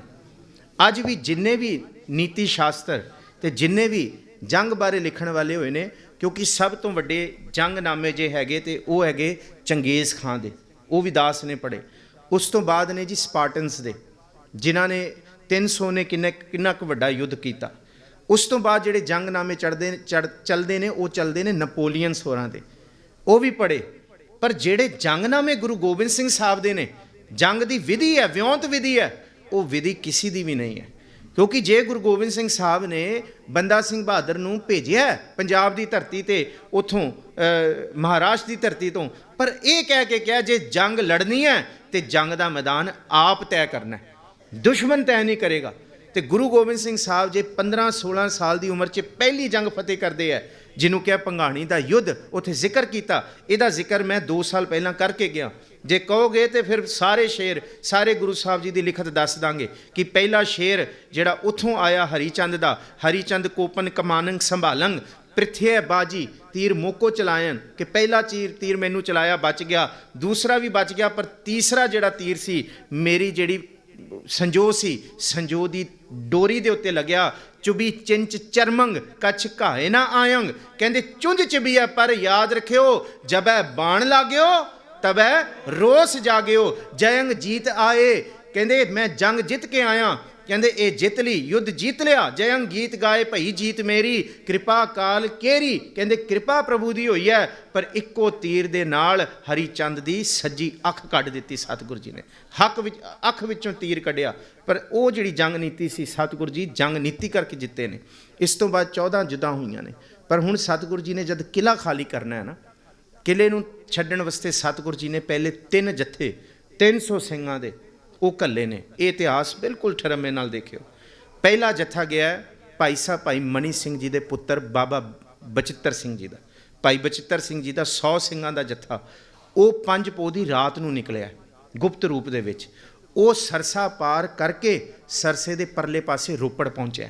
सतगुरु जी ने पहली ਵਿਉਂਤਬੰਦੀ की है कि बचित्तर सिंह का जत्था उत्थे पहुँचेगा जब साडा सरसे तो बाद उतारा होएगा, उत्थे युद्ध का टाकरा वो जत्था करेगा। ਉਹਦੇ ਨਾਲ फिर भाई जीवन सिंह ਨੂੰ 100 ਸਿੰਘਾਂ ਦੇ ਜੱਥੇ ਦੇ ਨਾਲ सरसा ਦੇ इस पासे आनंदपुर साहब वाले पासे इन्हां ਨੂੰ 6 ਪੋਹ ਦੇ ਸਵੇਰ ਵਾਲੇ ਪਾਸੇ दिन भेज दिता है चढ़दे दिन वेले। तो एक जत्था शाम ਨੂੰ 6 ਪੋਹ शाम ਨੂੰ सोदर वेले बाबा उदय सिंह भाई उदय सिंह ਨੂੰ अपनी वर्गी पोशाक अपने वर्गा दुमाला तो ये सारा कुछ बिल्कुल भेख ओह जा करके सतगुरु जी ने भाई उदय सिंह ਨੂੰ 100 ਸਿੰਘਾਂ ਦੇ ਜੱਥਿਆਂ ਨਾਲ ਉਹਦੀ ਢਾਬ 'ਤੇ ਭੇਜਿਆ ਜਿੱਥੋਂ सतगुरु जी ने निकलना है। सतगुरु जी सब तो अगे ने, पिछे फौजां ने सतगुरु जी दे नाल, उस तो पिछे उन्हां फौजां दी कमान संभालण वाले बाबा अजीत सिंह ने। अजीत सिंह जी दे नाल साहिबजादा अजीत सिंह जी दे नाल बाबा बुढ़ा सिंह ने। भाई बुढ़ा सिंह गुरु गोबिंद सिंह साहब जी के समय के सिख होए ने। ये बाबा बूढ़ा वो गुरु अर्जुन साहब वाले नहीं, बाबा बुढ़ा दूसरे होए ने। भाई गुरदास सिंह भी होए ने जी, नंद लाल भी 2 होए ने। एक नंद लाल गोया पढ़ते हैं ना असी, कि जिहदे विच जिहड़े शेर असी पढ़ते हैं कि जिहदे विच गुरु नानक गुरु गोबिंद सिंह साहब नूं भाई नंद लाल गोया कहते हैं कि दीनो दुनिया दरक मंदे आफरी रुख स्यारे मां हरदो आलम कीमते यख्तार मुए यार। एक नंद लाल होर होया, ਉਹਦੇ बारे गुरु गोबिंद सिंह साहब ये लिखते हैं कि आगे समझ चलो नंद लाला पाछे जो बीती सो बीती। वो दूसरा नंद लाल होया। ये भी जत्थे दे विच ने, पर नंद लाल गोया नूं भेजता है। दूसरा नंद लाल सिंह नंद सिंह नाल ने। गुरु गोबिंद सिंह साहब के साहिबजादे तो बाद जिहड़ा जत्था चल रहा है वो चल रहा है बाबा जुझार सिंह जी का, ते नाल हैगे सतगुरु जी के महल भाई मनी सिंह जी के नाल। उस तो पिछे जिहड़ा जत्था है धन गुरु गोबिंद सिंह साहब जी के माता जी ते इक्को घोड़े उत्ते बाबा जोरावर ते फतेह सिंह जी अगे पिछे बैठे ने। पर उस जत्थे का घेरा जिहड़ा है ना वो 70 ਸਿੰਘਾਂ ने किया होया। वो सारे सिंह शहीद होए ने। जिहड़ा पिछला जत्था है ना वो सारा जत्था सरसा दे विच ही रुड़ गया। ਸਤਿਗੁਰੂ ਜੀ ਨੇ ਵਿਉਂਤ ਬਣਾਈ ਸੀ ਕਿ ਜਿਸ ਵੇਲੇ ਜੱਥਾ ਉਦੈ ਸਿੰਘ ਤੱਕ ਪਹੁੰਚੇਗਾ ਤੇ ਉਸ ਤੋਂ ਬਾਅਦ ਬਾਬਾ ਜੁਝਾਰ ਸਿੰਘ ਤੇ ਬਾਬਾ ਬਾਬਾ ਅਜੀਤ ਸਿੰਘ ਇਹ ਉੱਥੇ ਜੰਗ ਸ਼ੁਰੂ ਕਰਨਗੇ। ਪਰ ਜਿਸ ਵੇਲੇ ਉੱਥੇ ਜਾ ਕੇ ਪਹੁੰਚ ਕੇ ਦੇਖਿਆ ਕਿ ਟਿੱਡੀ ਦਲ ਨੇ ਧੋਖੇ ਨਾਲ ਹਜ਼ਾਰਾਂ ਦੀ ਗਿਣਤੀ ਦੇ ਨਾਲ ਹਮਲਾ ਕੀਤਾ ਹੈ, ਜੀਵਨ ਸਿੰਘ ਦਾ ਜੱਥਾ ਸਾਰਾ ਸ਼ਹੀਦ ਹੋਇਆ ਸਰਸਾ ਦੇ ਇਸ ਪਾਸੇ। ਉਦੈ ਸਿੰਘ ਦੇ ਜੱਥੇ ਦੀ ਜੰਗ ਸਭ ਤੋਂ ਬਾਅਦ ਸ਼ੁਰੂ ਹੋਣੀ ਸੀ, ਉਹ ਜੰਗ ਵੀ ਨਾਲ ਨਾਲ ਤੁਰ ਪਈ। ਸਤਿਗੁਰੂ ਜੀ ਨੇ ਫਿਰ ਉਦੈ ਸਿੰਘ ਨੂੰ ਕਿਹਾ ਕਿ ਪਿੱਛੇ ਸਾਹਿਬਜ਼ਾਦਿਆਂ ਦਾ ਜੱਥਾ ਆਏਗਾ। ਥੋੜ੍ਹੇ ਥੋੜ੍ਹੇ ਸਮੇਂ ਤੋਂ ਬਾਅਦ ਆਇਆ, ਇਕੱਠੇ ਨਹੀਂ ਆਏ ਇਹ ਬਿਲਕੁਲ ਵੀ, ਥੋੜ੍ਹੇ ਥੋੜ੍ਹੇ। ਤਾਈਓਂ ਵਿਛੋੜੇ ਦਾ ਕਾਰਨ ਇਸ ਲਈ ਬਣਿਆ ਹੈ ਕਿਉਂਕਿ ਵਿਉਂਤ ਸੀ ਕਿ ਜੱਥਾ ਨਿਕਲਣ ਤੋਂ ਬਾਅਦ ਅਗਲਾ ਜੱਥਾ ਤੁਰੇਗਾ, ਤਾਂ ਕਿ ਇਹ ਧੋਖਾ ਰਹੇ ਮੁਗਲਾਂ ਨੂੰ ਜਾਂ ਟਿੱਡੀ ਦਲ ਨੂੰ, ਜਾਂ ਉਸ ਵੇਲੇ ਜਿਹੜੀ ਪਹਾੜੀ ਰਿਆਸਤਾਂ ਦੀ ਫੌਜਾਂ ਨੇ ਉਹ ਇੱਕਦਮ ਟੁੱਟ ਨਾ ਪੈਣ, ਕਿ ਉਹ ਜੱਥਾ ਨਿਕਲੇ ਤੇ ਬਿਲਕੁਲ ਰੁਕ ਜਾਓ, ਫਿਰ ਉਸ ਤੋਂ ਬਾਅਦ ਸਮਾਂ ਦੇਖ ਕੇ ਕਾਸਦ ਭੇਜ ਕੇ ਫਿਰ ਜੱਥਾ ਨਿਕਲੇਗਾ। ਸਤਿਗੁਰੂ ਗੁਰੂ ਗੋਬਿੰਦ ਸਿੰਘ ਸਾਹਿਬ ਜੀ ਦੇ ਪੁੱਤਰ ਜਦ ਲਖਤੇ ਜਿਗਰ, ਬਸ ਮੈਂ 2 ਮਿੰਟ ਹੋਰ ਲੈਣੇ, ਉਦੈ ਸਿੰਘ ਦੇ ਜੱਥੇ ਤੱਕ ਪਹੁੰਚੇ ਹੈ ਤੇ ਉਦੈ ਸਿੰਘ ਨੇ ਉਸ ਵੇਲੇ ਇਸ਼ਾਰਾ ਕੀਤਾ, ਨਿਸ਼ਾਨੀ ਦਿਖਾਈ ਹੈ। ਇਹ ਵੀ ਨਿਸ਼ਾਨੀ ਸੀ ਜੰਗ ਕਦ ਕਰਨੀ ਹੈ ਤੇ ਜੰਗ ਕਦ ਨਹੀਂ ਕਰਨੀ, ਜੰਗ ਨਾ ਕਰਨ ਦੀ। ਸਤਿਗੁਰੂ ਜੀ ਨੇ, ਉਹ ਹੈਰਾਨ ਹੋਇਆ। ਬਾਬਾ ਅਜੀਤ ਸਿੰਘ ਉਦੈ ਸਿੰਘ ਕੋਲ ਆਏ ਕਿ ਵਿਉਂਤ ਤੇ ਸੀ ਹਮਲਾ ਕਰਨ ਦੀ, ਪਰ ਹੱਥ ਜੋੜ ਕੇ ਕਿਹਾ ਸਾਹਿਬਜ਼ਾਦੇ ਜੀ ਗੁਰੂ ਗੋਬਿੰਦ ਸਿੰਘ ਸਾਹਿਬ ਜੀ ਮਨਾ ਕਰਕੇ ਗਏ ਨੇ। ਉੱਥੇ ਅੱਲਾ यार खां जोगी लिखता है कि गजब नह के मारे थे ਸਿੰਘੋਂ के मुंह से निकलते थे शरारे। ਕਹਿੰਦੇ ਉਹ ਉੱਥੇ ਲੜਨਾ ਚਾਹੁੰਦੇ ਸੀ ਤੇ ਅਜੀਤ ਸਿੰਘ ਕਹਿੰਦੇ हमको इजाज़त नहीं है जंग की, नहीं तो मिट्टी तक उड़ा सकते हैं हम दुश्मन के चमन की। ਇਹ ਸਰਸਾਂ ਤੋਂ ਇਸ ਪਾਸੇ ਹੈ, ਪਰ ਰਾਤ ਇਹ ਸਾਰੀ ਜੰਗ ਦੇ ਵਿੱਚ ਬਤੀਤ ਹੋਈ ਹੈ। ਉਦੈ ਸਿੰਘ ਦਾ ਜੱਥਾ ਉਹਨਾਂ ਨਾਲ ਲੜਦਾ ਰਿਹਾ ਤੇ ਉਦੈ ਸਿੰਘ ਹਜੇ ਸ਼ਹੀਦ ਨਹੀਂ ਹੋਏ। ਫਿਰ ਸਮਾਂ ਰੁਕਿਆ। ਸਤਿਗੁਰੂ ਜੀ ਨੇ 12 ਵਜੇ ਤੋਂ ਬਾਅਦ, 12 ਵਜੇ ਤੋਂ ਲੈ ਕੇ 2 ਵਜੇ ਤੱਕ ਨੇਮ ਨਿਭਾਇਆ ਸਤਿਗੁਰੂ ਜੀ ਨੇ ਬੰਦਗੀ ਦਾ। ਆਸਾ ਕੀ ਵਾਰ ਕੀਤਾ, ਕੀਰਤਨ ਹੋਇਆ। ਇਹ ਆਖਰੀ ਰਾਤ ਹੈ ਦੇਖੋ ਜੀ 6 ਪੋਹ ਦੀ, ਜਦ ਗੁਰੂ ਗੋਬਿੰਦ ਸਿੰਘ ਸਾਹਿਬ ਨੇ ਆਪਣੇ ਚਾਰੇ ਲਖਤੇ ਜਿਗਰਾਂ ਨੂੰ ਆਖਰੀ ਵਾਰ ਦੇਖਿਆ। ਬਸ ਉਹ ਆਖਰੀ ਸਮਾਂ ਸੀ ਜਦ ਚਾਰੇ ਪੁੱਤਰ ਨਾਲ ਨੇ ਗੁਰੂ ਕੇ ਮਹਿਲ ਤੇ 5 ਪਿਆਰੇ। ਬਸ ਇਸ ਤੋਂ ਬਾਅਦ ਸਭ ਕੁਝ ਖੇਰੂ ਖੇਰੂ ਹੋਣਾ। ਅੱਜ ਦਾ ਦਿਨ 7 ਪੋਹ ਇਹ ਇੰਨਾ ਜ਼ਿਆਦਾ ਗਮਗੀਨ ਤੇ ਇੰਨਾ ਜ਼ਿਆਦਾ ਰੁਖਸਾਰ ਕਰਨ ਵਾਲਾ, ਭਾਵ ਰੁਖਸਾਰ ਤੇ ਹੰਝੂ ਲੈ ਕੇ ਆਉਣ ਵਾਲਾ, ਕਿਉਂਕਿ ਅੱਜ ਦੇ ਦਿਨ ਸਭ ਕੁਝ ਖੇਰੂ ਖੇਰੂ ਹੋ ਗਿਆ ਸੀ। ਬਸ ਇੱਕ ਦਿਨ ਹੈ 7 ਪੋਹ। ਅੱਜ ਦੇ ਦਿਨ ਸਵੇਰੇ ਸਤਿਗੁਰੂ ਜੀ ਨੇ, ਉਦੈ ਸਿੰਘ ਨੇ ਜੰਗ ਸ਼ੁਰੂ ਕੀਤੀ। ਭਾਈ ਜੀਵਨ ਸਿੰਘ ਦਾ ਜੱਥਾ ਸ਼ਹੀਦ ਹੋ ਗਿਆ, ਪਰ ਭਾਈ ਜੀਵਨ ਸਿੰਘ ਨਾਲ ਕੁਝ ਸਿੰਘਾਂ ਨੇ ਫਿਰ ਨਾਲ ਜੰਗ ਕੀਤੀ। ਸਤਿਗੁਰੂ ਜੀ ਉਸ ਜੰਗ ਦੀ ਛਤਰ ਛਾਇਆ ਹੇਠ, ਉਸ ਜੰਗ ਦੇ ਥੱਲੇ ਸਤਿਗੁਰੂ ਜੀ ਨੇ ਸਾਰੇ ਜਥਿਆਂ ਨੂੰ ਤੋਰਿਆ। ਇਹ ਜਥੇ ਵੱਖ-ਵੱਖ ਤੁਰੇ ਨੇ, ਪਰ ਸਤਿਗੁਰੂ ਜੀ ਦਾ ਜਿਹੜਾ ਕਾਫਲਾ ਸੀ ਉਹ ਸਰਸਾ ਵਿੱਚ ਹੀ ਵੱਖ ਹੋਇਆ। ਇੱਥੇ ਜ਼ਿਕਰ ਕਰਦੇ ਨੇ, ਡੂਨਾ ਵੀ ਜ਼ਿਕਰ ਕਰਦਾ ਹੈ, ਗੁਰਬਿਲਾਸ ਪਾਤਸ਼ਾਹੀ 10ਵੀਂ ਇੱਥੇ ਜ਼ਰੂਰ ਪੜ੍ਹਨੀ ਚਾਹੀਦੀ, ਕਿਉਂਕਿ ਇਹ ਰਿਸੋਰਸ ਬੜੇ ਅਥੈਂਟਿਕ ਲੱਗਦੇ ਨੇ। 300 ਸਿੰਘਾਂ ਦਾ ਜੱਥਾ ਸਰਸਾ ਦੇ ਵਿੱਚ ਗਿਆ। 300 ਸਿੰਘ ਬਾਹਰ ਸ਼ਹੀਦ ਹੋਏ ਨੇ। 300 ਵਿੱਚੋਂ ਸਿਰਫ ਤਕਰੀਬਨ 40 ਸਿੰਘ ਤੇ 5 ਪਿਆਰੇ ਇਹੀ ਬਚ ਕੇ ਬਾਹਰ ਨਿਕਲੇ ਨੇ। ਬਾਕੀ ਸਭ ਕੁਝ ਸਰਸਾ 'ਚ ਰੁੜ ਗਿਆ, ਸਭ ਕੁਝ ਚਲਾ ਗਿਆ। ਸਤਿਗੁਰੂ ਜੀ ਨਿਹੰਗ ਕੋਟਲੇ ਖਾਂ ਦੇ ਪਿੰਡ ਵੱਲ ਤੁਰੇ ਨੇ ਵੱਡੇ ਸਾਹਿਬਜ਼ਾਦਿਆਂ ਨਾਲ, ਕਿ ਉੱਥੇ ਅਸੀਂ ਉਡੀਕਾਂਗੇ ਛੋਟੇ ਸਾਹਿਬਜ਼ਾਦੇ ਤੇ ਗੁਰੂ ਕੇ ਮਹਿਲ। ਪਰ ਵਾਹ ਬਹੁਤ ਤੇਜ਼ ਸੀ। ਮਾਤਾ ਜੀ ਤੇ ਛੋਟੇ ਸਾਹਿਬਜ਼ਾਦੇ ਉਹ ਮੁਰਿੰਡੇ ਵਾਲੇ ਪਾਸੇ ਚਲੇ ਗਏ ਨੇ, ਤੇ ਮਾਤਾ ਜੀ ਗੁਰੂ ਕੇ ਮਹਿਲ, ਮਾਤਾ ਸਾਹਿਬ ਦੇਵਾਂ ਜਾਂ ਸਾਹਿਬ ਕੌਰ ਜੀ ਜਾਂ ਮਾਤਾ ਸੁੰਦਰੀ ਜੀ ਭਾਈ ਮਨੀ ਸਿੰਘ ਜੀ ਦੇ ਨਾਲ ਉਹ ਹੋਰ ਅੱਗੇ ਰੁੜ ਗਏ ਨੇ, ਤੇ ਉਹ ਦਿੱਲੀ ਵਾਲੇ ਪਾਸੇ ਜਿੱਥੋਂ ਬਾਹਰ ਨਿਕਲੇ ਨੇ ਉਸ ਪਾਸੇ ਨੂੰ ਉਹਨਾਂ ਨੇ ਆਪਣਾ ਸਫ਼ਰ ਸ਼ੁਰੂ ਕੀਤਾ। ਨਿਹੰਗ ਖਾਂ ਦੇ ਜਦ ਸਤਿਗੁਰੂ ਜੀ ਪਹੁੰਚੇ ਹੈ ਤੇ ਉੱਥੇ ਸਿੰਘਾਂ ਨੂੰ ਪੁੱਛਿਆ ਸਤਿਗੁਰੂ ਜੀ ਨੇ ਕਿ ਭਾਈ ਬਚਿੱਤਰ ਸਿੰਘ ਦਾ ਜੱਥਾ ਕਿੱਥੇ ਹੈ? ਜੰਗ ਤੇ ਬਹੁਤ ਭਾਰਾ ਹੋਇਆ, ਪਰ ਬਚਿੱਤਰ ਸਿੰਘ ਨੂੰ ਲੱਭ ਕੇ ਲਿਆਓ, ਬਚਿੱਤਰ ਸਿੰਘ ਛੇਤੀ ਸ਼ਹੀਦ ਹੋਣ ਵਾਲਾ ਨਹੀਂ ਹੈ।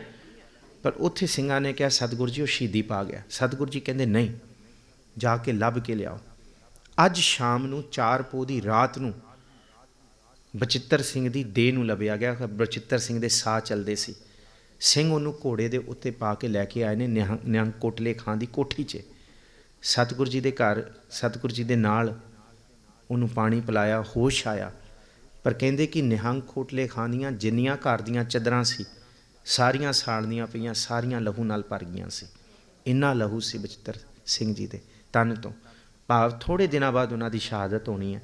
ਉਹ ਕੱਲ੍ਹ ਵਿਚਾਰਾਂਗੇ ਕਿ ਪਿੱਛੇ, ਕਿਉਂਕਿ ਇਹ ਜਿਹੜਾ ਪਰਿਵਾਰ ਹੈ ਨਾ ਨਿਹੰਗ ਖਾਂ ਦਾ, ਇਹ ਪਰਿਵਾਰ ਗੁਰੂ ਹਰਗੋਬਿੰਦ ਸਾਹਿਬ ਦੇ ਸਮੇਂ ਦਾ ਹੈ। इसी परिवार दे विचों फिर जिहड़ा गनी खां नबी खां है ना, वो इन्हां परिवार विचों ही निकलिया होया। ये जिहड़े छोटे छोटे इतिहासक तत्थ ने ना, इन्हां दे दर्शन करने बड़े ज़रूरी ने, क्योंकि ये वो सिंह ने जिन्हां ने अपना आप वार के गुरु नूं अपने घर विच रखिया। इत्थों बाद सतगुरु जी ने फिर कूच की है। सतगुरु जी ने तकरीबन 3 घंटे का समा है उत्थे उडीक की है छोटे साहबजादियां दी, बस 2-4 मिनट होर।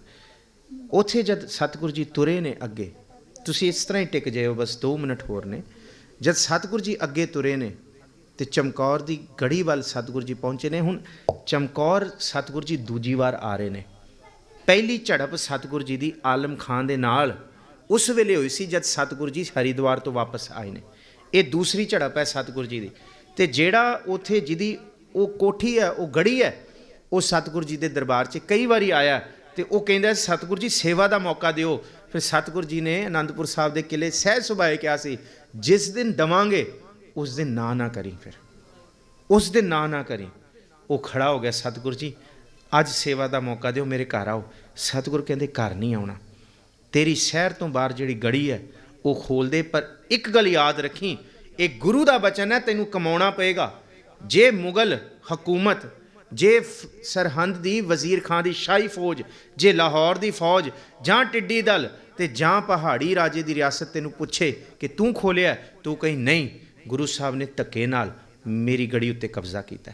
सतगुरु उन्होंने तो उहदे परिवार नूं बचाउणा चाहुंदे सी। यह है जैसा सतगुर सुनीदा तैसो ही मैं डीठ, विछड़िया मिले प्रभु हर दरगह का बसीठ, हर नामो मंत्र दृढ़ाइंदा कटे हो मैं रोग, नानक सतगुर तिना मिलाया जिना धुरे पया। बस वो आखिरी ते मिलाप सी गुरु दे नाल। उन्हें गढ़ी खोली, लंगर प्रशादे का प्रबंध होया नहीं होया, इतिहास बिल्कुल चुप है। पर उत्थे जिक्र है जेड़े जेड़े भाई उदय सिंह दा, भाई काठा सिंह दा, कुछ लेट गए ज़मीन पर सी पोश बिछाकर, कुछ देने लगे पहरा तलवार उठाकर।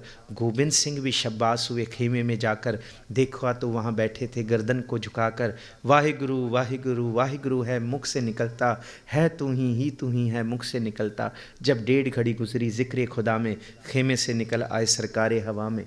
कदमों से टहलते थे पर दिल था दुआ में, कहते हैं खुदा राज़ी हूँ तेरी रज़ा में। करतार से बोले गोया रूबरू होके, कल जाऊँगा चमकौर से सुरखरू होके। थे 4 है अब 2, शहर शहर मतलब सवेरे, शहर ये भी ना रहेंगे, मैं शुक्र करूँगा गर ये भी ना रहेंगे। अज दी रात है। सतगुरु जी कदी किसी दे साफियां नूं दुमालियां नूं ठीक करते हैं, कदी रुखसार नूं चुमदे हैं, कदी हाथ नूं चुमदे हैं। बाली के सिखों से जब के हुआ गुजरना, मुश्किल हुआ एक कदम आगे को धरना। चूमा कभी हलकूम तो दहन चूमने बैठे, जब पाइती पे गए धन गुरु गोबिंद सिंह महाराज जी ने सिखां दे पैर भी चूमे, तब पैर चूमने बैठे। कहते ऐसा इश्क नहीं देखिया मुरीदां दा ते मालक दा, साईं दा ते उहदे चेलियां दा। ये गुरु गोबिंद सिंह साहब दे विच है कि कदी किसी दी काठियां, कि कदी काठी ठीक कर दे, कदी दस्तार ठीक कर दे, कदी प्यार कर दे। ये सतगुर ने, फिर सतगुर ने साहबजादियां दे कोल आके आख्या कि कल तुसी शहीद हो जाना है, पर दुख भोगेंगे हम, खल्द में तुम चैन करोगे। सुपने में आके खबर कभी बाप की भी लोगे। ऐ मेरे अजीत, ऐ मेरे जुझार प्यारे, हम कहते हैं तुमसे, तुम सुनते हो दिलदार प्यारे। अज दी रात गुरु प्यारे हो, गुरु गुरु जपियो, टीवी मोबाइल फोन इन्हां तो परहेज़ करियो। ये रात, ये पता नहीं, आपां कहने कि साल च एक बारी आनी है, पर जीवन च साड़ी इक्को ही रात हो सकती है। करमहीन धन करहैं बिनंती, कब नानक आवहैं वारी। सब सुहागण माणै रलियां, एक देवो रात मुरारी। जपो जी, एक देवो आ उही रात है जद गुरु ने बंदगी की, सिखां दे लई पैरा दिता। अज तुसी बंदगी करो, गुरु गोबिंद सिंह साहब तुहाडी बंदगी दा पैरा देणगे। अज वो खड़े हो के तुहानूं विकारां तो बचाउणगे, तुहाडे उत्ते ख्यालां नूं नहीं हावी होण देणगे। इत्थे समा समाप्त है। आप सारियां संगतां दा तह दिलों शुक्रगुजार हाँ। बहुत पतवंते सज्जन संगतां 'च बैठे ने। सतगुरु जी सारियां ते भली करन। सब तो वध धन्नवाद धन गुरु ग्रंथ साहब जी दा, आप रब वर्गी संगत दा, जिहड़े इन्नी ठंड 'च भी इस समय दे विच बैठे हो। मैं ਕੁਰਬਾਨ ਹਾਂ ਜੀ ਆਪ ਸੰਗਤ ਤੋਂ। ਆਪ ਸੰਗਤ ਦੇ ਪਿਆਰ ਸਿਜਦਾ ਕਰਕੇ ਮੈਂ ਨਾ ਨਹੀਂ ਕਰ ਸਕਿਆ, ਪਰ ਮੈਨੂੰ ਵੀ ਬਹੁਤ ਪਰੇਸ਼ਾਨੀ ਹੁੰਦੀ ਹੈ। ਪਰ ਮੈਂ ਕਿਹਾ ਸੱਚੇ ਪਾਤਸ਼ਾਹ ਤੁਸੀਂ ਆਪ ਹੀ ਕਥਾ ਕਰਾਉਣੀ ਹੈ, ਤੁਸੀਂ ਆਪ ਹੀ ਕਰਾਇਓ। ਮੈਂ ਸਾਰਿਆਂ ਦਾ ਧੰਨਵਾਦ ਹਾਂ, ਪ੍ਰਬੰਧਕ ਚੰਦ ਦਾ, ਬੀਬਾ ਜੀ ਬੈਠੇ ਨੇ, ਰਣਜੀਤ ਕੌਰ ਜੀ, ਸਾਰੇ ਤੁਸੀਂ ਦੇਖੋ ਕਿੰਨੇ ਕੁ ਸਾਡੇ ਕੋਲ ਸੁਲਝੇ ਹੋਏ ਸਿਆਣੇ ਹੈਗੇ। ਅਤੇ ਜੇ ਸਤਿਗੁਰੂ ਜੀ ਦੀ ਸੰਗਤ ਦੇ ਵਿੱਚ ਇਹ ਵੀ ਬੈਠਦੇ ਆ ਤਾਂ ਫਿਰ ਅਸੀਂ ਵੀ ਆ ਕੇ ਬੈਠੀਏ ਭਾਈ, ਸਾਡੇ ਵੀ ਫਰਜ਼ ਹੈ। ਜੇ ਪ੍ਰਬੰਧਕ ਬੈਠੇ ਨੇ ਅਤੇ ਫਿਰ ਅਸੀਂ ਵੀ ਆਪਣਾ ਫਰਜ਼ ਸਮਝੀਏ। ਸਤਿਗੁਰੂ ਜੀ ਭਲੀ ਕਰਨ, ਕੱਲ੍ਹ ਹੋਰ ਵੱਧ ਚੜ੍ਹ ਕੇ ਆਓ। ਸਤਿਗੁਰੂ ਜੀ ਭਲੀ ਕਰਨ। ਇੰਨੀ ਕੁ ਵਿਚਾਰਾਂ ਦੇ ਨਾਲ ਖਿਮਾ ਬਖਸ਼ੋ। ਗੱਜ ਵੱਜ ਕੇ ਫਤਿਹ ਬੁਲਾਓ ਜੀ। ਵਾਹਿਗੁਰੂ ਜੀ ਕਾ ਖਾਲਸਾ, ਵਾਹਿਗੁਰੂ ਜੀ ਕੀ ਫਤਿਹ।